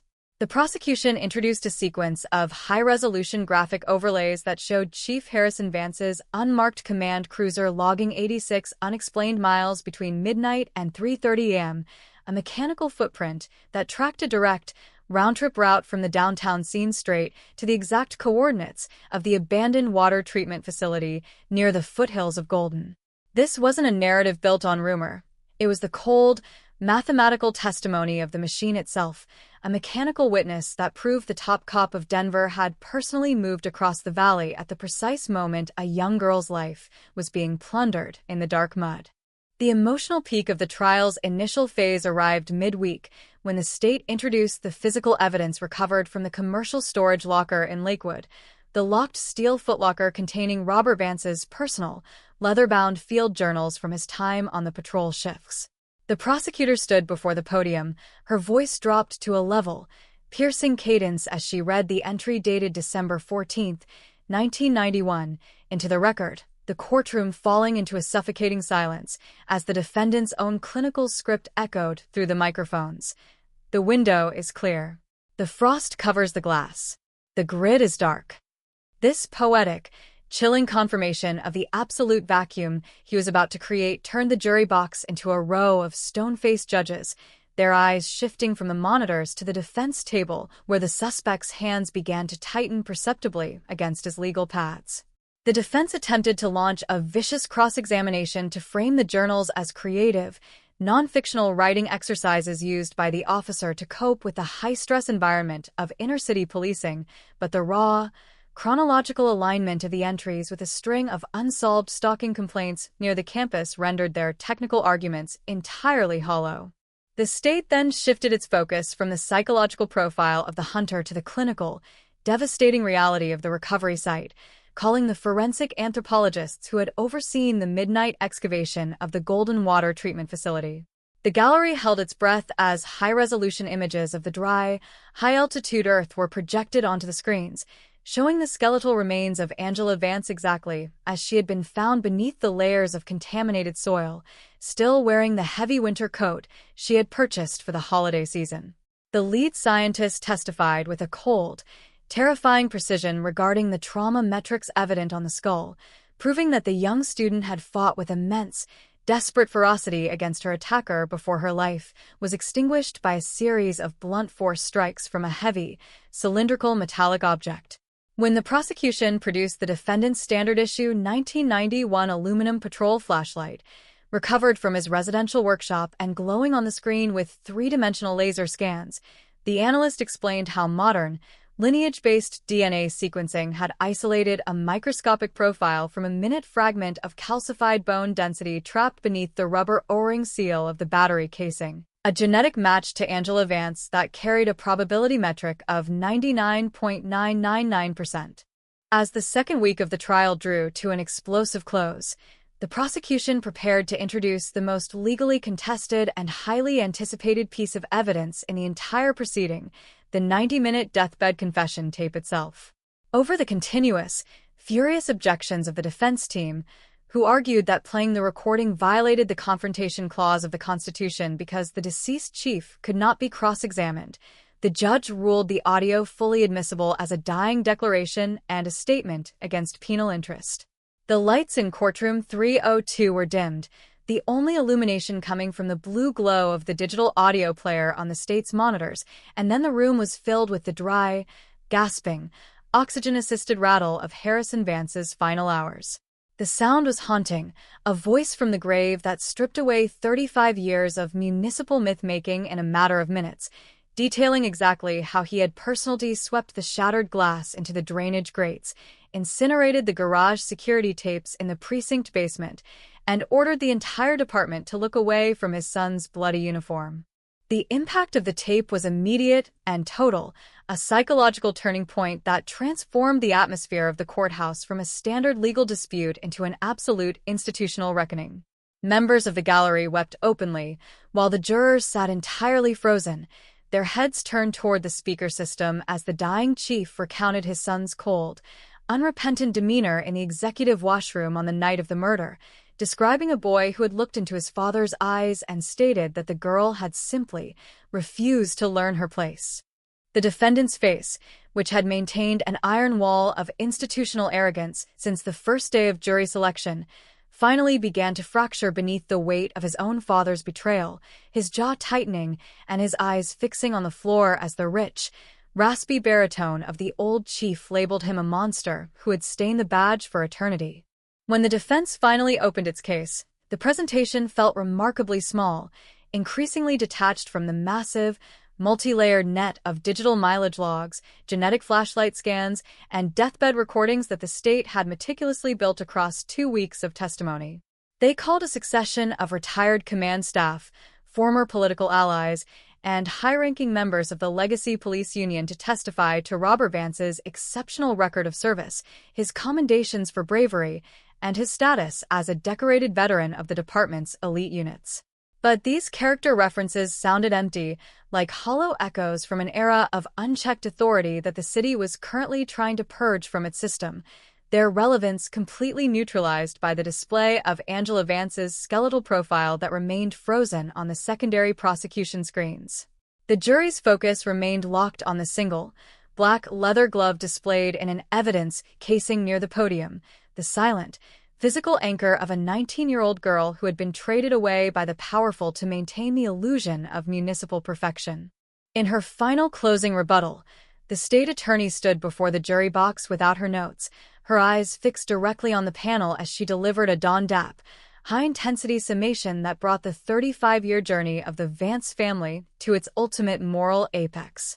She did not ask for a verdict based on emotion. She demanded a verdict based on the immutable data of the human bloodline and the mechanical records that the blue wall of silence had failed to incinerate. She reminded the jury that justice is not subject to the expiration dates written by corrupt administrators, nor can it be permanently buried beneath the concrete of an abandoned facility or the political influence of a family name. As the judge handed the final instructions to the panel and the heavy oak doors of courtroom 302 locked for deliberation, the city of Denver held its breath, the winter fog rolling off the peaks of the Front Range to settle into the streets below, where a community was finally about to learn the ultimate cost of its own long-standing secrets. The closing of the heavy oak doors of courtroom 302 did not bring an immediate sense of relief to the city of Denver. Instead, it initiated a claustrophobic, high-intensity countdown that held the entire Mile High region in a state of absolute psychological suspension. For 48 torturous hours, the downtown Civic Center Plaza remained transformed into a hypercharged arena of conflicting public energies, the biting mountain air thick with a constant hum of idling news trucks and the low, rhythmic murmur of hundreds of citizens who refused to leave the concrete steps. Inside the isolated jury room, 12 ordinary residents of Colorado were tasked with the monumental burden of dismantling a 35-year-old empire of structural deceit, their central conference table completely buried beneath the weight of the digital mileage overlays, the genetic flashlight scans, and the transcripts of a voice that had spoken from the absolute edge of eternity. The deliberation was not a debate over the validity of the modern forensic science. The lineage-based DNA evidence recovered from beneath the flashlight's rubber O-ring was too precise, too clinical, and too devastating to be rationalized away by character references or legacy police union rhetoric. Instead, it was an agonizing, internal processing of the sheer scale of the institutional betrayal, a collective coming to terms with the terrifying reality that the top law enforcement executive of their city had actively turned the central precinct into an administrative cleanup crew for a predatory killer wearing a badge. When the internal buzzer finally rang on the third afternoon, signaling that a unanimous verdict had been reached, an instantaneous wave of electric stillness washed over the media village outside, reporters scrambling frantically for their live microphones as the courthouse security teams mobilized to secure the corridors. Inside the courtroom, the silence was absolute, a suffocating, physical weight that seemed to press down on the historical timber benches as the jurors filed back into the box, their faces fixed into unreadable stone masks of civic responsibility. Robert Vance stood at the defense table, his hands resting lightly on the polished wood, his silver hair catching the sharp light of the chandeliers as he attempted to maintain the same cold, arrogant composure that had shielded him since the winter of 1991. The word guilty did not drop like a theatrical explosion. It landed with the heavy, metallic finality of a maximum security cell door slamming shut, repeated count after count, first-degree murder, kidnapping, and conspiracy to commit a fraudulent cover-up, each syllable systematically stripping away a layer of the professional armor that had protected a monster for more than half a lifetime. In the front row of the gallery, Angela Vance's remaining brother did not scream or celebrate. He simply buried his face in his hands, his shoulders shaking with the silent, overwhelming release of a 35-year-old trauma that had finally been broken by the unyielding mechanics of independent justice. The sentencing phase, which unfolded 48 hours later under a blinding Colorado sky, was an uncompromising, clinical display of judicial outrage that offered no path to administrative redemption and no deference to the defendant's former rank. The judge addressed the 61-year-old retired patrol officer not as a decorated veteran of the force or a member of a legacy police family, but as a calculated, hyper-efficient sociopath who had used the supreme authority of the state as a hunting license and a shield for violence. The court maximized the penalty to the absolute limit allowed under Colorado statute, handing down a sentence of consecutive life terms without the possibility of parole, ensuring that Robert Vance would never again breathe the open air of the Rocky Mountains or look out at the city he had corrupted, his permanent destination being the maximum security concrete complex in Cannon City. As the court deputies moved forward to chain his ankles and wrists, the sharp, rhythmic clinking of the metal against the linoleum floor was the final, definitive punctuation mark on a career built on the blood of the innocent, a sound that signaled the total, irreversible collapse of the blue wall of silence that had kept the valley blind for nearly 4 decades. The immediate aftermath of the historic conviction triggered a rapid, multi-agency liquidation of the structural legacy left behind by the Vance administration as federal investigators officially stepped in to launch a comprehensive civil rights audit of every major homicide file handled by the department between 1988 and 1995. The city found itself plunged into a state of deep, historical paranoia as the archives were unsealed, exposing a systemic pattern of evidence tampering, manipulated dispatch logs, and weaponized administrative pressure that had been routinely deployed to protect high-ranking insiders from civilian accountability. This secondary investigation proved to the public that the rot was not confined to a single father protecting his predatory son, but had functioned as a corporate culture within the historical command structure, leading to a sweeping, legislative mandate that stripped the local police union of its capacity to shield internal affairs records from independent civilian oversight bureaus. The total dismantling of this legacy network served as a stark, visceral warning to every municipal agency in the West, demonstrating that no amount of political capital or institutional history could act as a permanent barrier against the long-range, technology-driven persistence of modern cold case forensics. For the investigative task force that had resurrected the 1991 file from the bottom of the precinct vaults, the closing of the case was a historic vindication that permanently altered the operational philosophy of Southwestern law enforcement, proving that even the most carefully managed administrative blockades will eventually crack under the pressure of independent scientific rigor. The cold case detectives who had executed the midnight raid on the Lakewood storage locker were recognized not for a quick breakthrough, but for their hyper-disciplined, methodical reliance on data-first tracking methods that bypass the corrupted physical evidence lockers entirely, choosing instead to let the machine logs and the human bloodline speak for the victim. The deathbed audio confession of former Chief Harrison Vance was permanently cataloged into the federal judicial training databases as the definitive master text on the limits of institutional loyalty, an audio record of a dying man's absolute terror of eternal judgment that would serve as a warning to incoming law enforcement executives for generations to come. The physical neighborhood surrounding the downtown subterranean parking garage where Angela Vance had walked her final steps began a slow, deliberate process of spatial reclamation.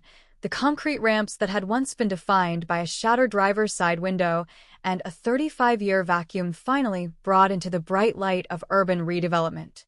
The city council voted unanimously to close the older sections of the transit structure, converting the subterranean corridor into a modern, brightly illuminated pedestrian link that connected the university campus directly to the Civic Center Plaza, effectively eliminating the architectural blind spots that had allowed a predator to hunt his target in the dark.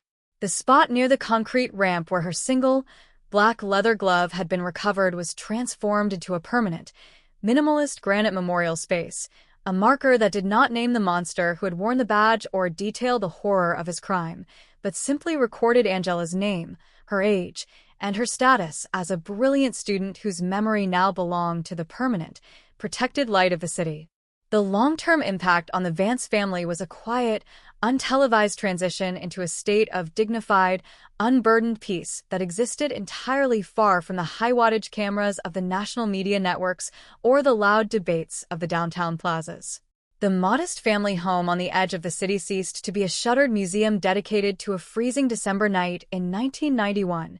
The yellowed missing person flyers were finally removed from the kitchen archives. The rooms were thrown open to the summer wind, and her remaining kin were finally able to look at her photographs without the suffocating, ambient terror of an open question.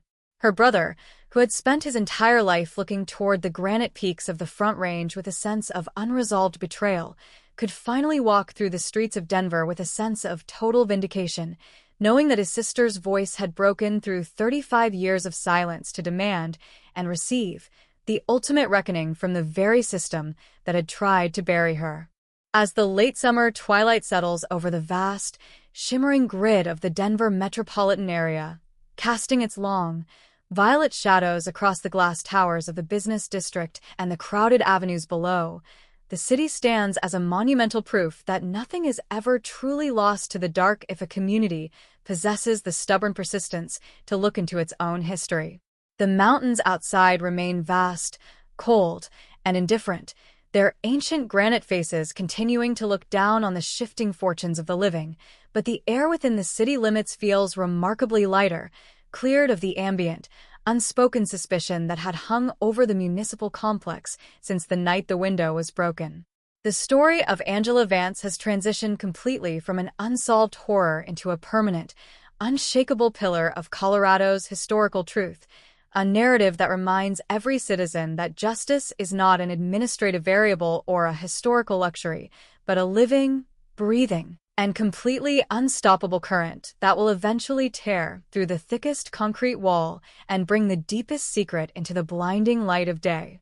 The seismic shift that followed the guilty verdict did not stop at the concrete perimeter of courtroom 302. It triggered a high-intensity, systemic purge across the entire state of Colorado, forcing a massive legislative audit of every historical file buried within the municipal vaults. The realization that a sitting police chief had utilized the entire administrative weight of the Denver Police Department to act as a corporate cleanup crew for his predatory son completely shattered the community's baseline trust in the badge, effectively initiating what legal historians would call the Mile High Reckoning. At Internal Affairs headquarters, the case folder labeled Vance, Angela, 1991 was officially stamped with a gold seal of final disposition, but for the Specialized Cold Case Task Force, the real investigative work was entering a dangerous, multi-layered phase of systemic liquidation. Detectives found themselves swamped by a sudden, overwhelming influx of secondary leads, an avalanche of old civilian complaints, forgotten stalking reports, and long-silenced allegations of official misconduct that had been systematically routed into dead-end filing categories during the Vance administration to protect the operational integrity of the legacy command structure. Inside the clinical, fluorescent-lit workstations of the state's Digital Forensics Unit, technicians worked through consecutive nights to extract data from the decommissioned 1990s network switchboards, uncovering a highly organized architecture of evidence suppression that functioned like a shadow intelligence apparatus within the precinct basement. They discovered that whenever a campus security officer or a local witness had attempted to flag Robert Vance's erratic, predatory patterns near the university library in the early 1990s, the executive office had immediately stepped in, utilizing weaponized administrative non-disclosure agreements, forced reassignments, and intense internal intimidation to neutralize the threat before it could hit the official dispatch logs. This calculated suppression was the true engine of the 35-year cold case, a corporate shield that had converted the city's primary law enforcement agency into an unwitting accomplice, feeding the Vance family manufactured alibis while Angela's remaining kin spent decades searching for a ghost through the freezing arroyos of Cherry Creek. The exposure of this systemic rot triggered an emergency joint session of the Colorado General Assembly, resulting in a sweeping, historic overhaul of the state's municipal statutes that stripped police unions of their capacity to shield internal disciplinary archives from independent civilian oversight committees. Meanwhile, the stark, unyielding geography of the maximum security penitentiary in Cannon City became the permanent, sterile container for a life that had been entirely constructed out of professional performance and calculated violence.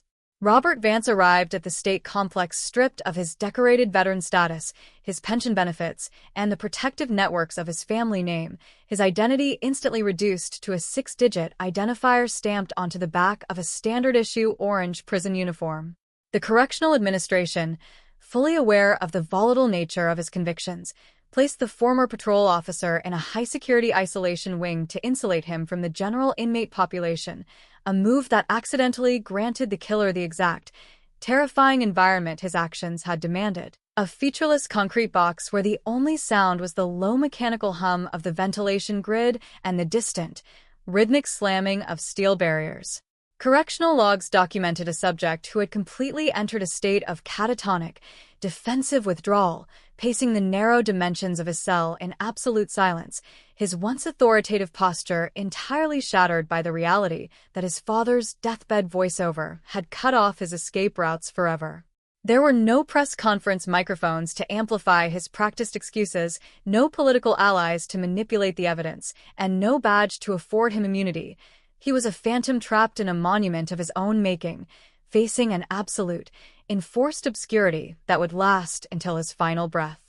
Outside the prison gates, the Valley of Silence production team found themselves at the absolute apex of international media attention, their independent true crime investigative platform celebrated as the definitive catalyst for a revolution in civilian-led accountability.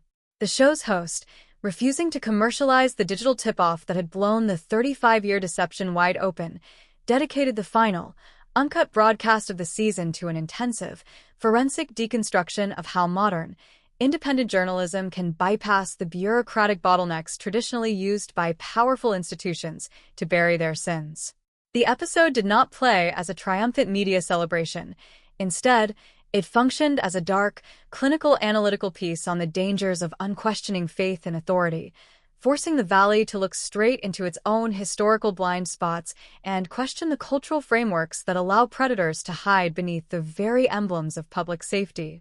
The anonymous informant, whose initial audio transmission had triggered the midnight raid on the Lakewood storage locker, officially severed all remaining ties with the state, utilizing federal protection resources to vanish completely into a quiet, low-profile existence on the East Coast. Her name and face permanently removed from the public registry to ensure she would never become a target for the residual loyalty of the collapsed regime. The physical cleanup of the Legacy Department's structural assets moved with a rapid, clinical finality that felt like the deliberate dismantling of a corrupt municipal dynasty.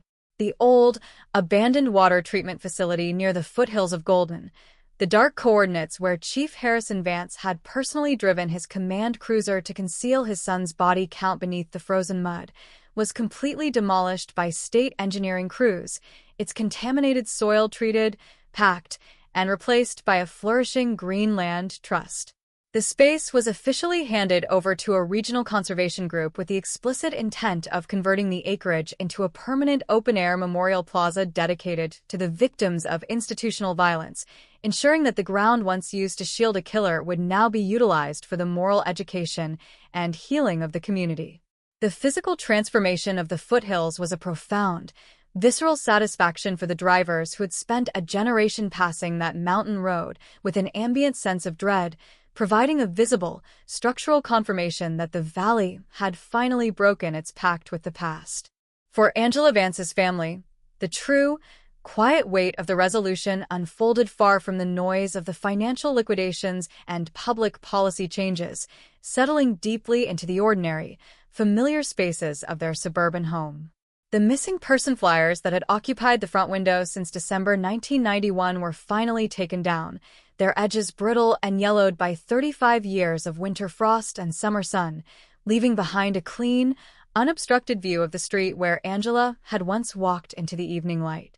Her brother, who had carried the crushing burden of her disappearance since his boyhood, was finally able to step out from the exhausting shadow of the vanished sister narrative, his identity no longer defined by an unsolved internet mystery or a stagnated cold case folder, but by the solid, unassailable reality of absolute legal vindication.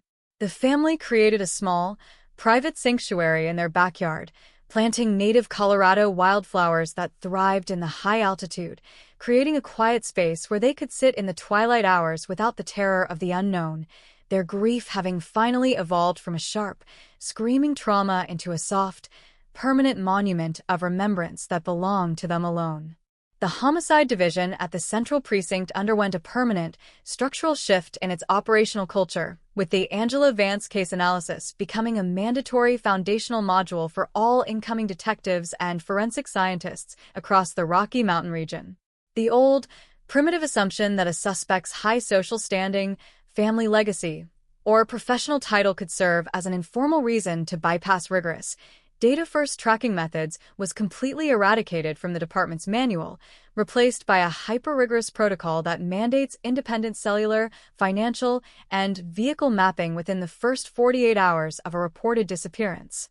The heavy metal filing cabinets that had once harbored the stagnated, yellowing logs of the 1991 file were completely emptied, their digitized contents now constantly scanned by automated cross-referencing networks that match historical geographic anomalies against modern vehicle registries, ensuring that the city would never again allow an elite circle of insiders to construct an impenetrable fortress of respectability out of the community's blind trust. As the late autumn twilight descended over the vast, shimmering grid of the Denver metropolitan area, the city lamps cut through the purple mist, casting long, straight beams of light across the avenues that stretched out toward the dark mountain silhouettes. The ambient air of the valley felt remarkably, permanently different, cleared of the heavy, suffocating weight of suspicion that had hung over the municipal complex since the night the driver's side window was shattered on the garage ramp.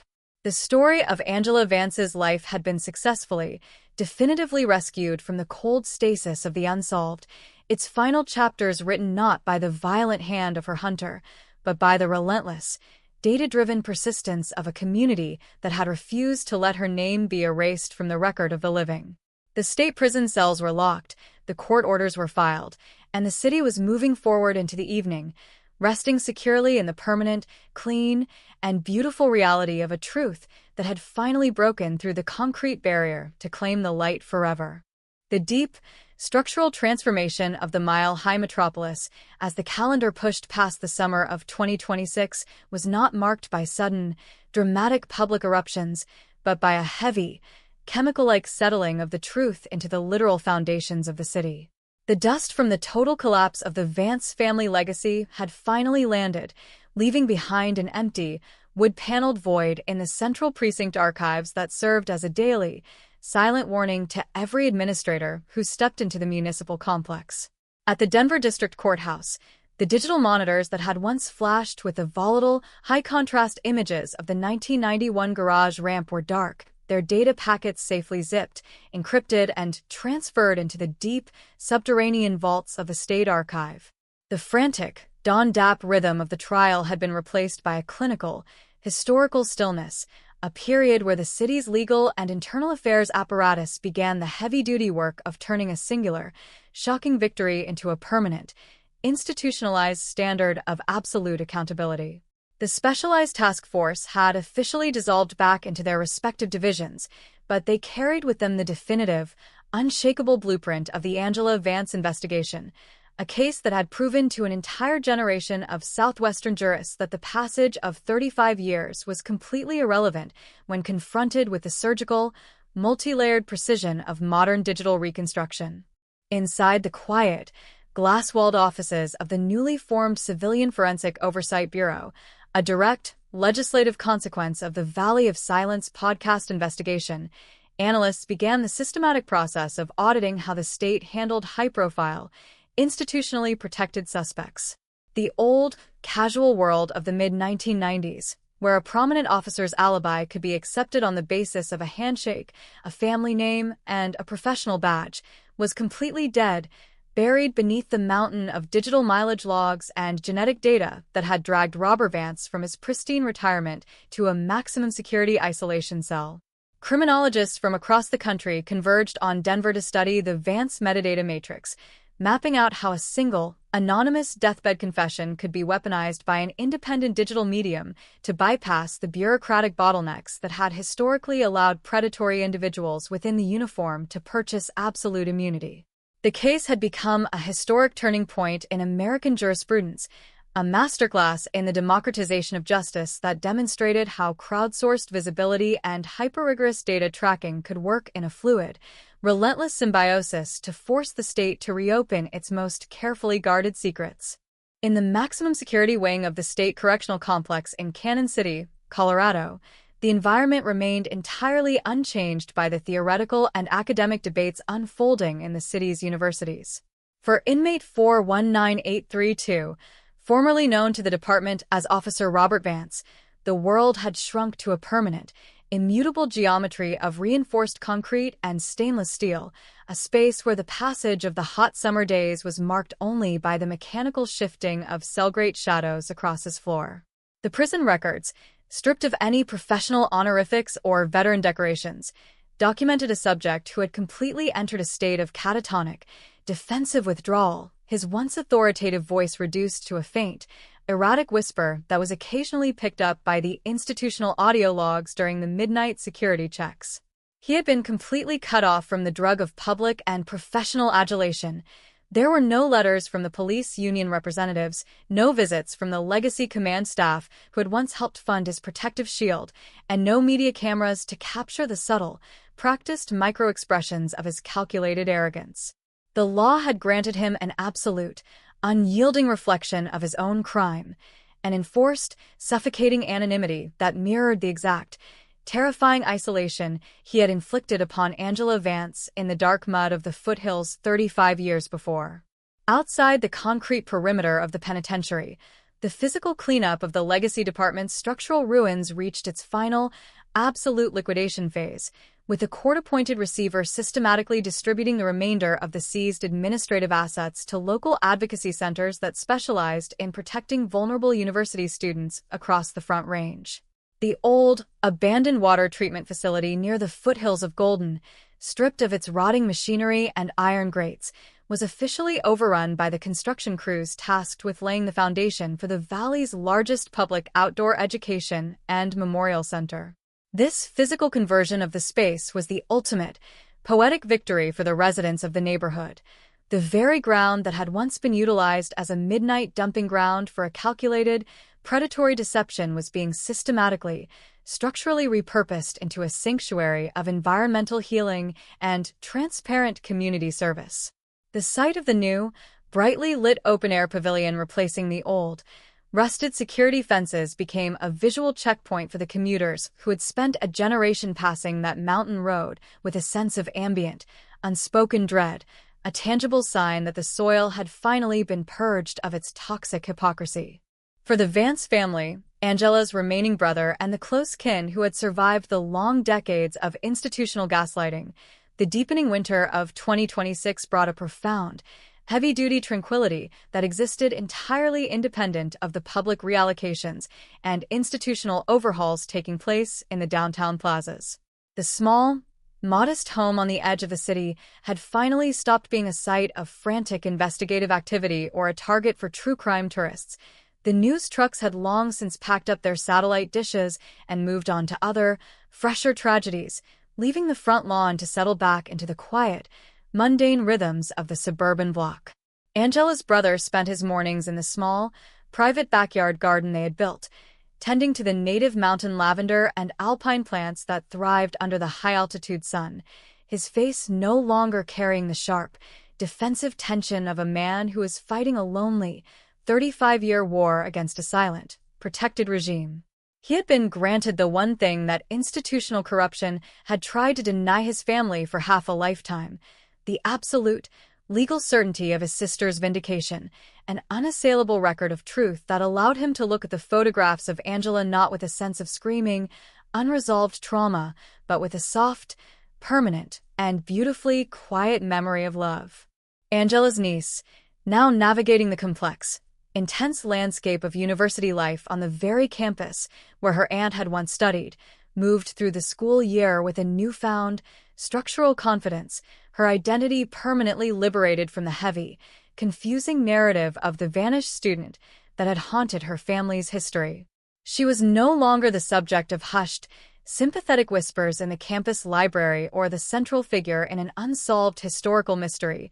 She was simply herself, a young woman who carried the resilient, striking eyes of her ancestry, but whose future was entirely her own to design, unburdened by the dark, unresolved secrets of 1991.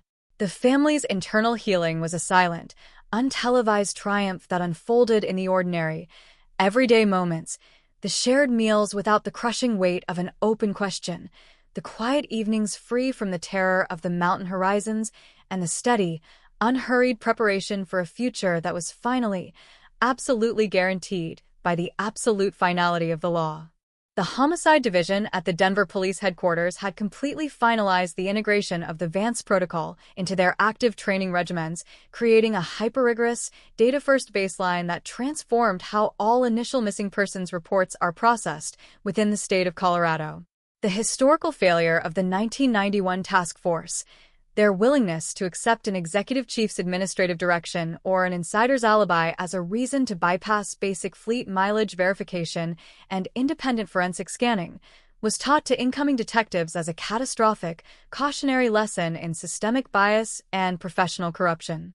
The heavy metal filing cabinets that had once harbored the stagnated, yellowing logs of the cold case were empty, their digitized data fields now constantly scanned by automated cross-referencing networks that matched geographic anomalies against regional vehicle registries, ensuring that the city would never again allow a predator to construct an impenetrable fortress of respectability out of the community's blind trust in the uniform. As the mountain night descended over the vast, shimmering grid of the Denver metropolitan area, the city lamps cut through the cool, high-altitude twilight, casting long, straight beams of light across the concrete avenues that stretched out toward the dark Rocky Mountain silhouettes. The ambient air of the valley felt remarkably, permanently different, cleared of the heavy, suffocating weight of suspicion that had hung over the municipal complex since the night Angela walked into that subterranean garage corridor. The story of her life had been successfully, definitively rescued from the cold stasis of the unsolved, its final chapters written not by the violent hand of her stalker, but by the relentless, data-driven persistence of a community that had refused to let her name be erased from the record of the living. The state prison cells were locked, the court orders were filed, and the city was moving forward into the evening, resting securely in the permanent, clean, and beautiful reality of a truth that had finally broken through the concrete barrier to claim the light forever. The transition into the 7th chapter of this long, multi-generational chronicle marks a period where the initial systemic shockwaves of the 2026 verdict have completely settled into the permanent, unyielding infrastructure of Colorado's judicial and cultural landscape. The year is transitioning, and the case of State versus Robert Vance has officially ceased to be treated as a localized news sensation or a viral digital phenomenon, shifting instead into the quiet, unyielding territory of institutional memory and historical truth. The frantic, Don Dap rhythm that once characterized the Valley of Silence podcast broadcasts and the explosive courtroom confrontations has been replaced by a deep, heavy-duty stillness, a period of structural stabilization where the city of Denver has begun the long, necessary work of turning a singular, historic victory into a permanent baseline of municipal accountability. The Specialized Internal Affairs Task Force that executed the high-security takedown of the former patrol officer has long since dissolved back into their respective specialized divisions, but they carried with them the definitive, unshakable blueprint of an investigation that proved to the entire Southwest that no amount of social capital, corporate wealth, or institutional authority could outrun the long-range, data-driven persistence of modern cold case forensics.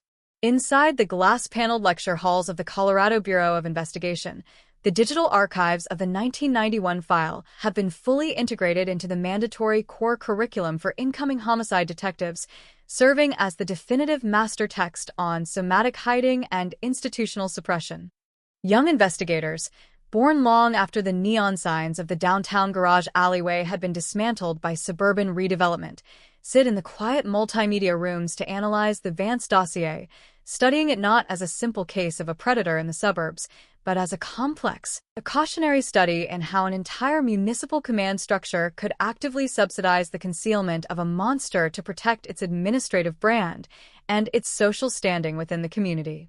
The focus of the training has completely shifted away from the old, reactive methods of policing toward a hyper-rigorous, data-first investigative protocol that mandates full cellular, financial, and fleet geographical tracking for all close associates within the first 48 hours of a reported disappearance, ensuring that the department will never again allow an elite social standing or an institutional alibi to serve as an informal shield against deep surveillance. In the physical neighborhood where Angela Vance's life was so brutally interrupted, the landscape has achieved a state of profound, heavy-duty tranquility that has permanently overwritten the 35-year paranoid freeze that once held the university corridors hostage. The dark, concrete structures that once lined the perimeter of the older subterranean parking garage have been completely retrofitted by a city council initiative, replaced by a bright, well-lit pedestrian corridor designed specifically to eliminate the pockets of shadow that had harbored a predator in late 1991. The concrete ramp beneath which her single, black leather glove had been found has been replaced by a permanent architectural light installation that illuminates a small, modern granite memorial, a marker that does not bear the name of the monster or detail the horror of his actions, but simply preserves Angela's name, her age, and her status as a brilliant student whose memory has been successfully, definitively returned to the light of the city. The path is now a constant, vibrant artery of human activity, filled with the ordinary, unhurried sounds of joggers, families walking dogs, and young commuters who move through the space with a sense of absolute security, a tangible sign that the soil has been permanently purged of its toxic hypocrisy. For the Vance family, the passage of these months has brought an internal, unassailable grace that exists entirely independent of the public overhauls and legislative transformations taking place in the downtown plazas. The small suburban home has ceased to be a target for true crime tourists or a site of frantic investigative updates. The news vans have long since packed up their satellite dishes and drifted away toward newer headlines, allowing the front lawn to settle back into the quiet, mundane rhythms of the residential block. Angela's brother spends his mornings tending to the native mountain flora they planted in the backyard garden, his face no longer carrying the sharp, defensive tension of a man who spent more than half a lifetime fighting a lonely war against a silent, indifferent valley. He has been granted the one thing that institutional corruption tried to deny his family for 35 years, the absolute, legal certainty of his sister's vindication, an unassailable record of truth that allows him to look at the photographs in the living room not with a sense of screaming, unresolved trauma, but with a soft, permanent, and beautifully quiet memory of love. Angela's niece, now moving through her university life on the very campus where the shadow was first cast, moves through her daily routines with a newfound structural confidence, her identity permanently liberated from the heavy, confusing narrative of the vanished student that had haunted her family's history. She is no longer the subject of hushed, sympathetic whispers in the campus corridors or the central figure in an unresolved historical mystery. She is simply herself, a young woman whose future is entirely her own to design, unburdened by the dark, unresolved secrets of 1991. The family's internal healing is a silent, untelevised triumph that unfolds in the ordinary, everyday moments, the shared meals without the weight of an open question, the quiet evenings free from the terror of the mountain horizon, and the steady, unhurried preparation for a future that was finally, absolutely guaranteed by the absolute finality of the law. Inside the maximum security state facility in Cannon City, Colorado, the existence of inmate 419832, formerly known to the public as Officer Robert Vance, has devolved into a complete, institutional silence, a living death where his name has been permanently stripped from the operational registers and replaced by a static string of administrative numbers. He is no longer monitored by the detectives who cracked his code, nor is he visited by the legal teams that once fought over the validity of his high-priced defense. He has been completely and permanently forgotten by the world outside the concrete walls, his life reduced to the narrow, unyielding, and silent routine of an isolation cell that mirrors the exact invisibility he once attempted to inflict upon Angela Vance. His long-running deception, which had once seemed so brilliant, so calculated, and so entirely impenetrable to the investigators of the 20th century, has been revealed by the relentless march of time to be nothing more than a hollow, self-inflicted trap that eventually clutched him in its teeth and dragged him into the light. He is a man who spent decades attempting to live a life that wasn't his, and the law has granted him exactly what his actions demanded, a permanent, absolute obscurity within the cold, concrete architecture of the state's ultimate retribution. As the late autumn sun sinks below the horizon, casting its long, amber fingers across the glass and steel towers of the Denver skyline, the city stands as a monumental testament to the idea that the truth is a living, breathing, and completely unstoppable force. The metropolis continues to grow, its transit lines expanding, its population shifting, and its old industrial boundaries being rewritten by the energy of a new generation. Yet beneath the surface of this relentless progress lies the unshakable foundation of justice that was poured during the historic trial of 2026. The story of Angela Vance has transitioned from a localized tragedy into a permanent part of the city's historical soul, a narrative that teaches an entire community that even when the dark seems to have won, even when the silence spans across decades, and even when the mechanics of deceit are woven into the very fabric of institutional authority, the light will always find a way to penetrate the abyss.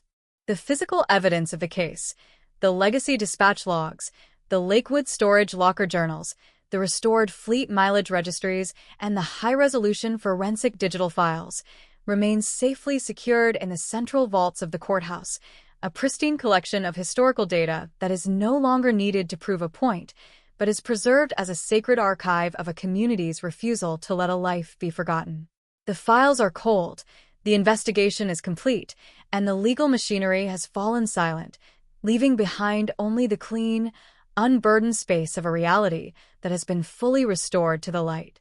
The final act of this sprawling human epic is the simple, beautiful, and utterly ordinary sight of the city moving forward into the evening, its lights illuminating the streets, the parks, and the paths where a girl once walked into the night, and where a city finally, after 35 years of waiting, brought her memory permanently, safely, and beautifully home to stay.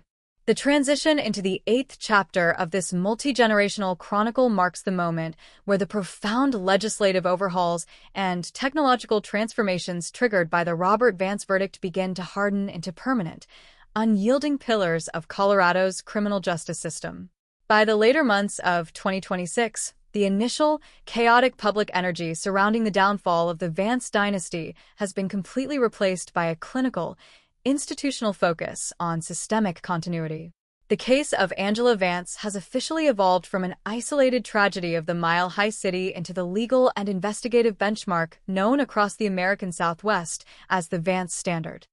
This new administrative protocol completely eliminates the old, subjective reliance on local internal influence and high professional status during the critical first 48 hours of a missing person investigation, replacing it with an automatic, high-intensity deployment of independent digital forensics, real-time fleet cellular data analysis, and exhaustive administrative auditing that leaves no room for internal or institutional suppression.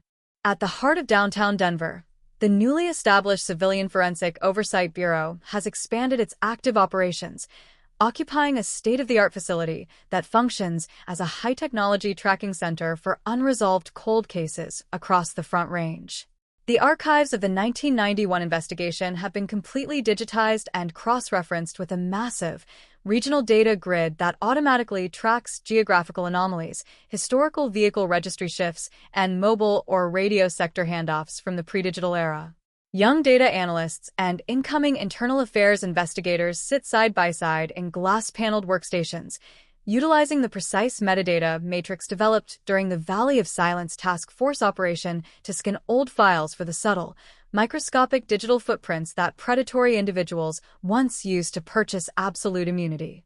The historic success of the Vance resolution has proven to the entire Denver County administration that time is not a barrier to justice, but rather a terrain of data that, if maintained with surgical precision, will eventually expose the most carefully constructed deceptions. In the physical landscape of the Valley, the absolute liquidation of the historical department's suppressed files has reached a stage of structural permanence that has completely rewritten the relationship between the community and the state. The old, abandoned water treatment facility near the foothills of Golden, the dark coordinates where Chief Harrison Vance had personally driven his command cruiser to conceal his son's body count beneath the frozen mud, has been completely cleared, its soil treated and converted by a civic trust into a permanent open-air memorial space. The imposing, rusted iron fences that had stood for nearly 4 decades as a visual symbol of a hidden sin have been entirely replaced by bright, welcoming footpaths and native alpine flora, transforming a site once used to harbor a predator into a sanctuary of collective healing and transparent community service. The neighborhood residents, who had spent 35 years passing that mountain corridor with a lingering sense of ambient, unspoken dread, now view the space as a testament to the community's collective resilience, a physical proof that the soil has been permanently purged of its toxic hypocrisy. The pedestrian corridor built within the older downtown transit structures where Angela Vance had walked her final steps has matured into a vibrant, highly integrated artery of the local university community, its architectural layout engineered specifically to banish the dark pockets of shadow that had existed in late 1991. The modern, high-intensity lighting installation that replaces the older, unmonitored garage ramps casts a constant, protective glow over the small granite memorial marker that sits at the center of the walkway. On any given evening, the path is filled with the unhurried, ordinary sounds of human life, joggers navigating the grid, university students moving through the green spaces, and local families utilizing the stone benches to talk under the clear Colorado sky. The location has been entirely reclaimed from its predatory history, its memory preserved not as a monument to the monster who wore the badge, but as a permanent, dignified tribute to a young girl whose name was successfully and permanently rescued from the stasis of the dark. For the Vance family, the deepening winter brings a profound, heavy-duty tranquility that exists entirely far from the noise of public policy changes and multi-agency liquidations. The modest family home on the edge of the city has completely ceased to be a point of public curiosity or an active investigative site. The true crime tourists and high-wattage media vans have long since vanished from the block, allowing the front yard to settle back into the quiet, ordinary rhythm of the residential neighborhood. Angela's brother spends his quiet morning hours tending to the mountain lavender and alpine plants in the backyard sanctuary, his posture completely free of the sharp, defensive tension that had characterized his existence during the 35-year war for his sister's memory. He now possesses the one thing that institutional corruption attempted to deny his family for half a lifetime: the absolute, unassailable legal record of the truth, an immutable vindication that allows him to look at the photographs in the living room with a soft, peaceful memory of love rather than the screaming, unresolved trauma of an open question.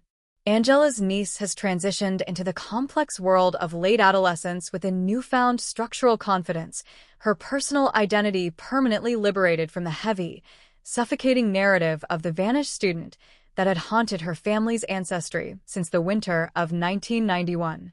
She is no longer the central subject of hushed, sympathetic whispers in the campus corridors or the primary figure in an unresolved internet mystery. She is simply herself, a young woman who carries her aunt's distinct, resilient dark eyes but whose future is entirely her own to design, unburdened by the dark, toxic secrets of the past. The internal healing of the family is a silent, untelevised triumph that unfolds entirely in the ordinary, everyday moments, the shared family meals without the crushing weight of a mystery, the quiet evenings free from the terror of the shifting mountain horizons, and the steady, unhurried preparation for a life that is finally, absolutely guaranteed by the absolute finality of the law. Inside the maximum security state facility in Cannon City, Colorado, the existence of inmate 419832, formerly known to thousands as Officer Robert Vance, has settled into a state of total, institutional oblivion. He exists within the reinforced concrete walls not as a figure of ongoing controversy or public intrigue, but as a non-entity, a static, 6-digit identifier in the state prison registry whose presence is completely irrelevant to the forward-moving reality of the world outside. The prison records document a subject who has completely entered a state of permanent, defensive withdrawal, his once authoritative voice reduced to a faint, erratic mutter that is occasionally logged by the automated audio surveillance during the routine midnight cell inspections. The law has granted him the exact, unyielding reflection of his own crime, an absolute, permanent, and suffocating anonymity within the concrete grid of the state's ultimate containment, an isolation that mirrors the exact invisibility he once inflicted upon Angela Vance in the dark mud of the foothills. As the late autumn sun sinks behind the jagged mountain silhouettes of the Front Range, casting its long, amber fingers across the glass and steel high-rises of the Denver skyline, the city stands as a monumental proof that the truth is a living, breathing, and completely unstoppable current. The vast metropolis continues to expand its boundaries, its light rail lines cutting through the mountain grid, its population shifting, and its old commercial corridors being rewritten by the energy of a new generation. Yet beneath the surface of this relentless progress lies the unshakable foundation of justice that was poured during the historic trial of 2026. The story of Angela Vance has transitioned completely from an unsolved horror into a permanent part of the city's historical soul, a narrative that reminds every citizen that even when the dark seems to have won, even when the silence spans across decades, and even when the mechanics of deceit are woven into the very fabric of institutional authority, the light will always find a way to penetrate the abyss. The physical artifacts of the long struggle, the legacy dispatch logs, the Lakewood storage locker journals, the restored fleet mileage registries, and the high-resolution forensic digital files remain safely secured in the central vaults of the courthouse, a pristine archive of historical truth that is no longer needed to prove a point, but is preserved as a sacred record of a community's refusal to let a child be forgotten. The files are cold, the investigation is complete, and the legal machinery has fallen silent, leaving behind only the clean, unburdened space of a reality that has been fully and permanently restored to the light. The final act of this sprawling human epic is the simple, beautiful, and utterly ordinary sight of the city moving forward into the evening, its lamps flickering to life one by one, illuminating the avenues, the parks, and the paths where a girl once walked into the night, and where a city finally, after 35 years of waiting, brought her memory safely and permanently home to stay. The file is dead, the records are archived, and the truth stands alone in the light. The transition into the 9th chapter of this expansive human chronicle marks a period where the structural, legislative, and technological updates triggered by the case of State versus Robert Vance have completely solidified, integrating the memory of the 1991 tragedy into the progressive, data-driven identity of the modern Denver metropolis. The year has shifted the event further away from the immediate, visceral shockwaves of the courtroom into the quiet, unyielding territory of historical truth, forcing the city to view its own development through the lens of institutional memory and forensic accountability. The Civilian Forensic Oversight Bureau, now operating at the absolute height of its administrative and analytical capabilities, has successfully cleared the vast backlog of pre-digital cold cases that had long compromised Maricopa and Denver County's moral integrity, transforming the valley from a location once haunted by unresolved disappearances into a national sanctuary for the preservation of personal identity. The name Angela Vance is no longer spoken of by local media outlets with the breathless, predatory sensationalism of the true crime genre. Instead, it has been enshrined as the foundational catalyst for a legal and scientific revolution that fundamentally altered the relationship between state justice and human time.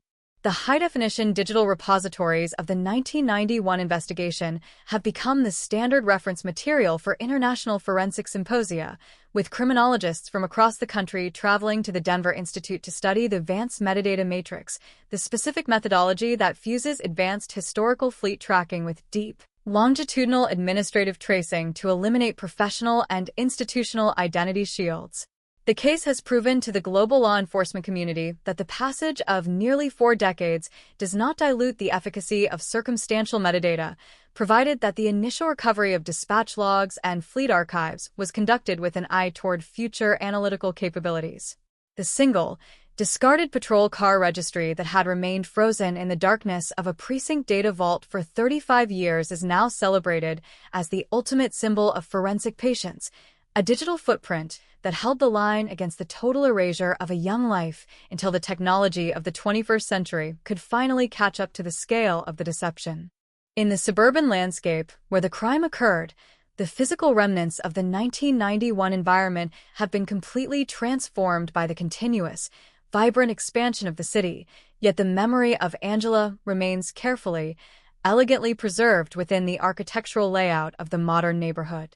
The historical sanctuary that replaced the old subterranean parking structures has matured into a lush, thriving urban pathway, its modern lighting systems and open-air design providing a protective shield over the corridors that were once the exclusive territory of a community-wide paranoid freeze. The Stone and Timber Pedestrian Pavilion has become a focal point for the city's civic community, a space where local residents gather to interact under the clear Colorado sky, unwittingly fulfilling the social and human potential that was stolen from Angela on that mid-November night. The transformation of the soil is absolute. The location has been entirely purged of its predatory history, its space reclaimed not by the silence of a hidden sin, but by the continuous, noisy, and beautiful manifestation of human life in the present. For the Vance family, the passage of this 9th phase has deepened their state of quiet, unassailable grace, a profound internal settling that has allowed them to completely disconnect their current lives from the historical trauma that once held them hostage. They have successfully negotiated the transition from being the public victims of an unresolved horror to being private citizens whose quiet contribution to the moral spine of Colorado is universally acknowledged and respected by every tier of local society.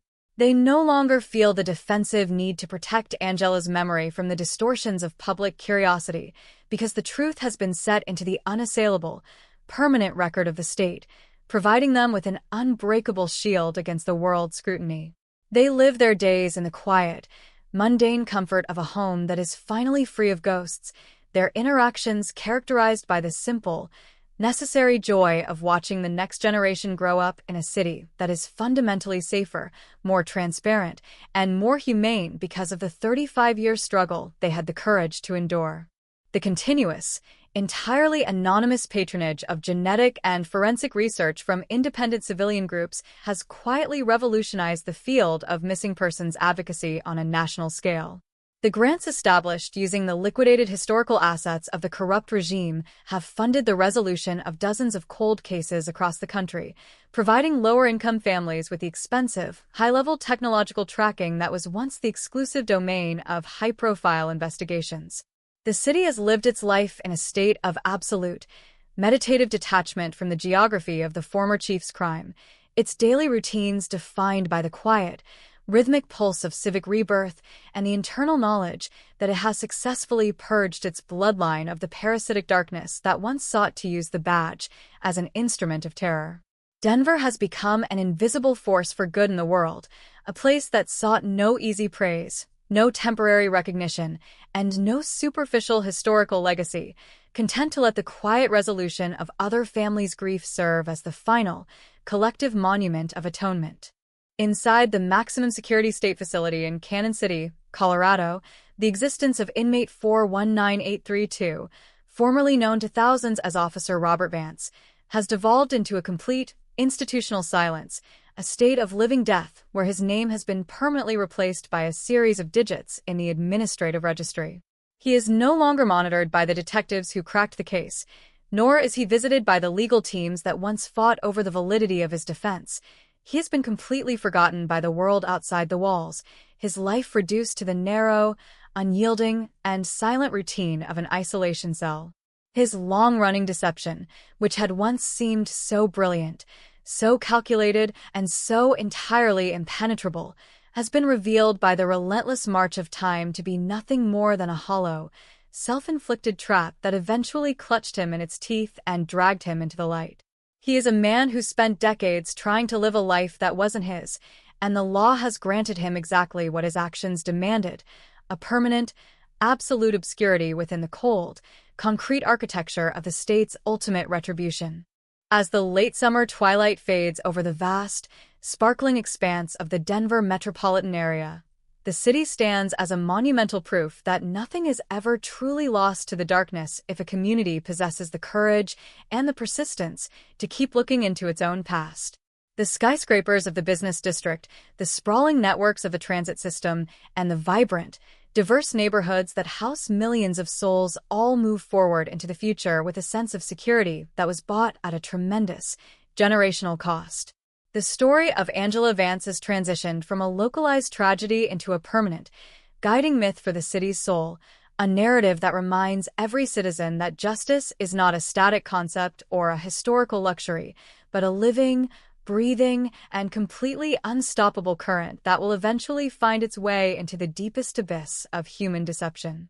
The physical evidence of the case, the legacy dispatch logs, the Lakewood storage locker journals, the restored fleet mileage registries, and the high-resolution forensic digital files remain safely secured in the central vaults of the courthouse, a pristine collection of historical data that is no longer needed to prove a point, but is preserved as a sacred archive of a community's refusal to let a child be forgotten. The files are cold, the investigation is complete, and the legal machinery has fallen silent, leaving behind only the clean, unburdened space of a reality that has been fully restored to the light. The final act of this sprawling human epic is the simple, beautiful, and utterly ordinary sight of the city moving forward into the evening, its lights illuminating the streets, the parks, and the paths where a girl once walked into the night, and where a city finally, after 35 years of waiting, brought her memory permanently, safely, and beautifully home to stay. The unfolding of the 10th chapter in this monumental, generational chronicle brings the Mile High Valley to the precise edge of a new era, a time where the transformative systems established in the immediate wake of the 2026 verdict have completely solidified into the permanent, unyielding infrastructure of modern civic life. The passage of these long, reflective years has effectively cleansed the municipal consciousness of the raw, erratic sensationalism that once surrounded the total collapse of the Vance family dynasty, allowing the story of Angela Vance to settle into its rightful, permanent place as the foundational myth of the city's forensic and ethical rebirth. The Civilian Forensic Oversight Bureau, which began as a desperate, experimental response to an institutional shield, has now matured into an internationally renowned institute, a sleek, architectural marvel of glass and steel that sits on the edge of the downtown Denver grid, housing the most advanced data processing networks in the hemisphere. The name of the victim is no longer utilized by local media outlets as a commercial hook for sensationalized true crime broadcasting. It has been etched into the literal stone of the city's legal history, representing the exact moment when the state of Colorado declared that time would no longer serve as a sanctuary for those who commit crimes against the collective soul of the community. The pristine, high-definition digital databases of the 1991 file have become a mandatory, universally studied diagnostic tool for law enforcement agencies spanning from federal bureaus to international coalitions, with criminalists and behavioral analysts analyzing the Thomas and Robert Vance dossier as the definitive text on somatic hiding and corporate-backed data suppression. The case has permanently dismantled the archaic 20th century assumption that a prominent officer's alibi or a high-ranking police family could automatically create an unprosecutable pocket of reasonable doubt through the strategic manipulation of professional community trust. The single, discarded patrol car odometer registry that had remained frozen in the darkness of a precinct data vault for 35 years is now celebrated within the Institute's historical wing as a silent, shimmering monument to forensic patience, a digital footprint that held the line against the total, permanent erasure of a human life until the arrival of an era that possessed the technological eyes capable of reading its secrets and executing its justice.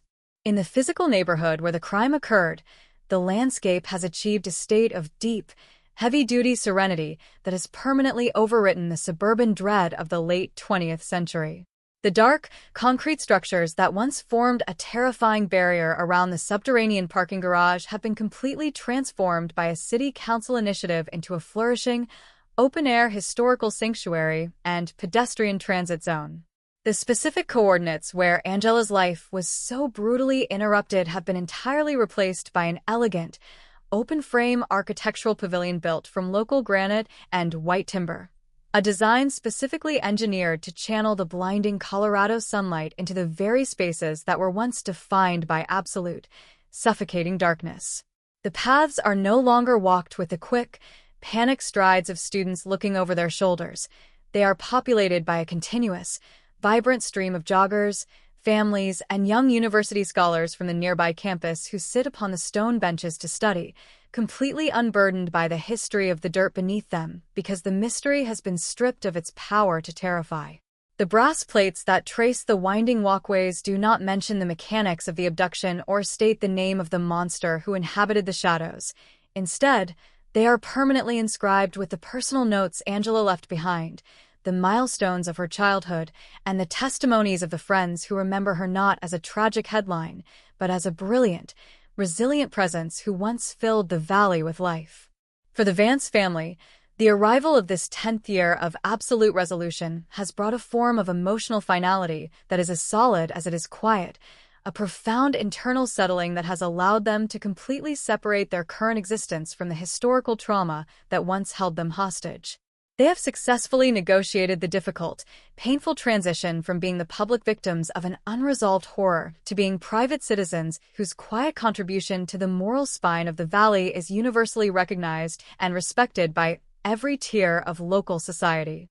They no longer feel the defensive need to protect Angela's memory from the distortions of public curiosity, because the truth has been set into the unassailable, permanent record of the state, providing them with an unbreakable shield against the world's scrutiny. They live their remaining days in the quiet, mundane comfort of a home that is finally, absolutely free of ghosts, their interactions characterized by the simple, necessary joy of watching the next generation of their family grow up in a city that is fundamentally safer, more transparent, and more humane because of the 35-year struggle they had the courage to endure. The continuous, entirely anonymous patronage of genetic and forensic research conducted by independent civilian groups using the liquidated historical assets of the corrupt regime has quietly, fundamentally revolutionized the field of missing persons advocacy on a global scale.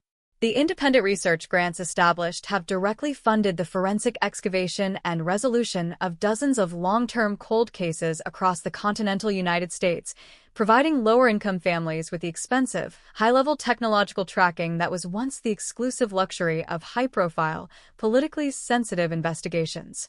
The city has lived its life in a state of absolute, meditative detachment from the physical geography of the former chief's crime, its daily routines defined by the rhythmic, cold pulse of the mountains and the internal knowledge that it has successfully, permanently purged its municipal bloodline of the parasitic darkness that once sought to use the badge as a cloaking device for murder.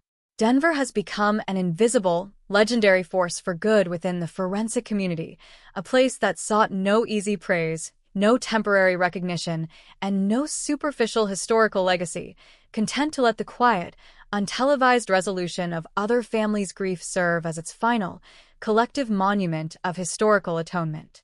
Inside the sterile, maximum security state facility in Cannon City, Colorado, the existence of inmate 419832, formerly known to thousands as Officer Robert Vance, has devolved into a state of total, institutional oblivion, a living death where his name has been permanently erased from the operational registers and replaced by a static string of administrative numbers. He is no longer monitored by the detectives who cracked his code, nor is he visited by the legal teams that once argued over the validity of his defense.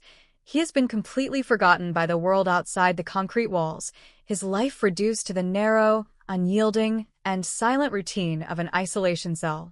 His long-running deception, which had once seemed so brilliant, so calculated, and so entirely impenetrable, has been revealed by the relentless march of time to be nothing more than a hollow, self-inflicted trap that eventually clutched him in its teeth and dragged him into the light.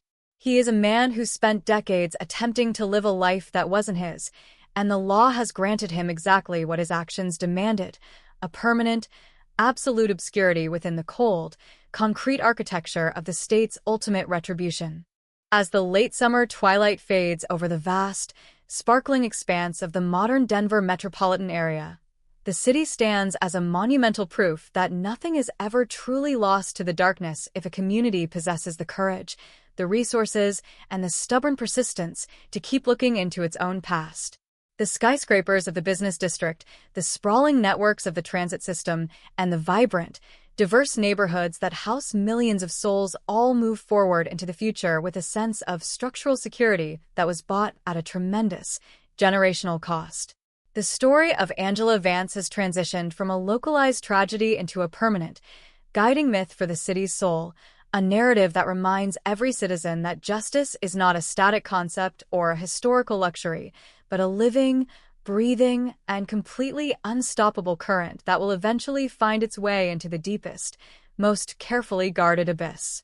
The physical evidence of the case, the legacy dispatch logs, the Lakewood storage locker journals, the restored fleet mileage registries, and the high-resolution forensic digital files, remains safely secured in the central vaults of the courthouse, a pristine collection of historical data that is no longer needed to prove a point, but is preserved as a sacred archive of a community's refusal to let a child be forgotten. The files are cold, the investigation is complete, and the legal machinery has fallen silent, leaving behind only the clean, unburdened space of a reality that has been fully restored to the light. The final act of this sprawling human epic is the simple, beautiful, and utterly ordinary sight of the city moving forward into the evening, its lights illuminating the streets, the parks, and the paths where a girl once walked into the night, and where a city finally, after 35 years of waiting, brought her memory permanently, safely, and beautifully home to stay. The grand, sweeping architecture of the Denver forensic apparatus stands today not merely as a network of labs and servers, but as the literal structural blueprint for a city that finally chose to stop outrunning its historical trauma. As the post-verdict era transitions into the quiet permanence of an established decade, the case of State versus Robert Vance has shed its final layers of localized, true crime sensationalism, hardening into a monolithic landmark of structural justice. The Civilian Forensic Oversight Bureau, which began its life as an experimental, high-intensity response to institutional data suppression, now sits at the very heart of the state's legal infrastructure, its glass and steel tower reflecting the clean mountain sky, while housing computational arrays that scan the pre-digital records of Denver and Maricopa County with relentless, mechanical precision. The name Angela Vance is no longer spoken of in the Dawn DAP, predatory cadences of immediate news flashes or investigative audio waves. It has become an unassailable baseline, a permanent civic monument that reminds every citizen that time is no longer a sanctuary for those who operate in the dark, and that an elite professional status is entirely useless when confronted with the surgical, long-range persistence of data-driven reconstruction.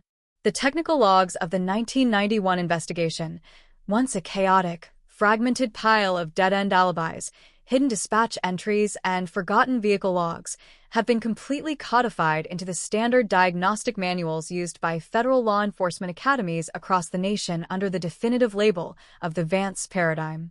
This methodology has permanently dismantled the archaic assumptions of the early 21st century, proving that a high-ranking family dynasty or a highly curated public image within the department cannot create an impenetrable pocket of reasonable doubt if the metadata of a suspect's movements can be laid across a digital grid with mathematical finality.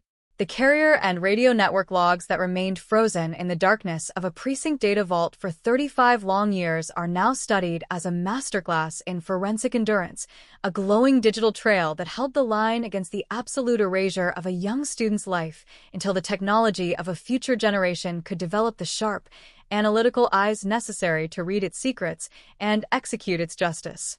In the suburban neighborhood where the abduction took place, the physical space has achieved a state of deep, heavy-duty tranquility that has permanently overwritten the 35-year paranoid freeze that once held the university campus hostage. The dark alleys and concrete structures of the older subterranean garage that had harbored a predator in late 1991 have been entirely replaced by an open-air historical sanctuary and well-lit pedestrian artery, its architectural pavilion constructed from local granite and white timber to channel the bright Colorado sun into the exact coordinates where the vacuum had once been created. The paths are no longer navigated with the tense, hurried strides of families looking over their shoulders.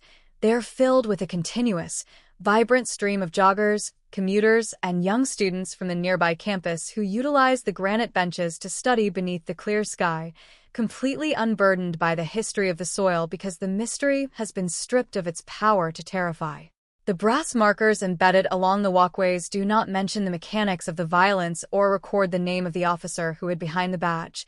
Instead, they are permanently inscribed with the personal milestones of Angela's life, her childhood aspirations, and the words of the friends who remember her as a brilliant, resilient presence who once filled the valley with light.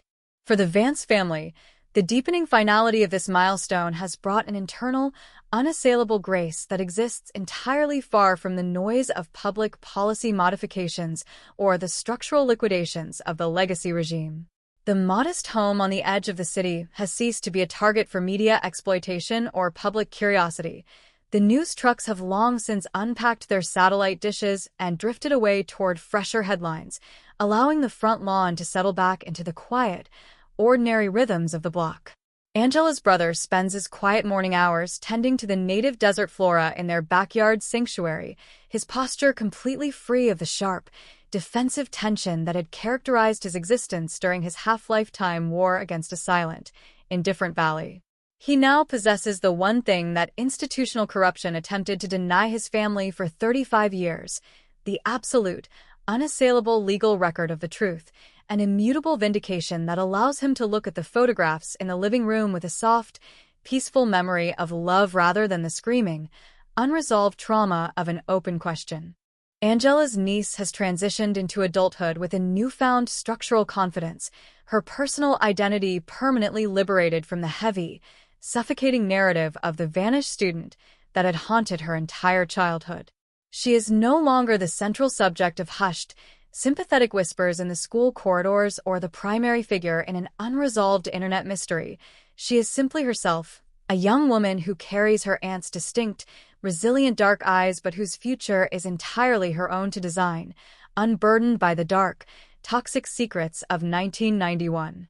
The internal healing of the family is a silent, untelevised triumph that unfolds entirely in the ordinary, everyday moments, the shared family meals without the crushing weight of a mystery, the quiet evenings free from the terror of the shifting mountain horizons, and the steady, unhurried preparation for a life that is finally, absolutely guaranteed by the absolute finality of the law. Inside the maximum security state facility in Cannon City, Colorado, the existence of inmate 419832, formerly known to thousands as Officer Robert Vance, has settled into a state of total institutional oblivion.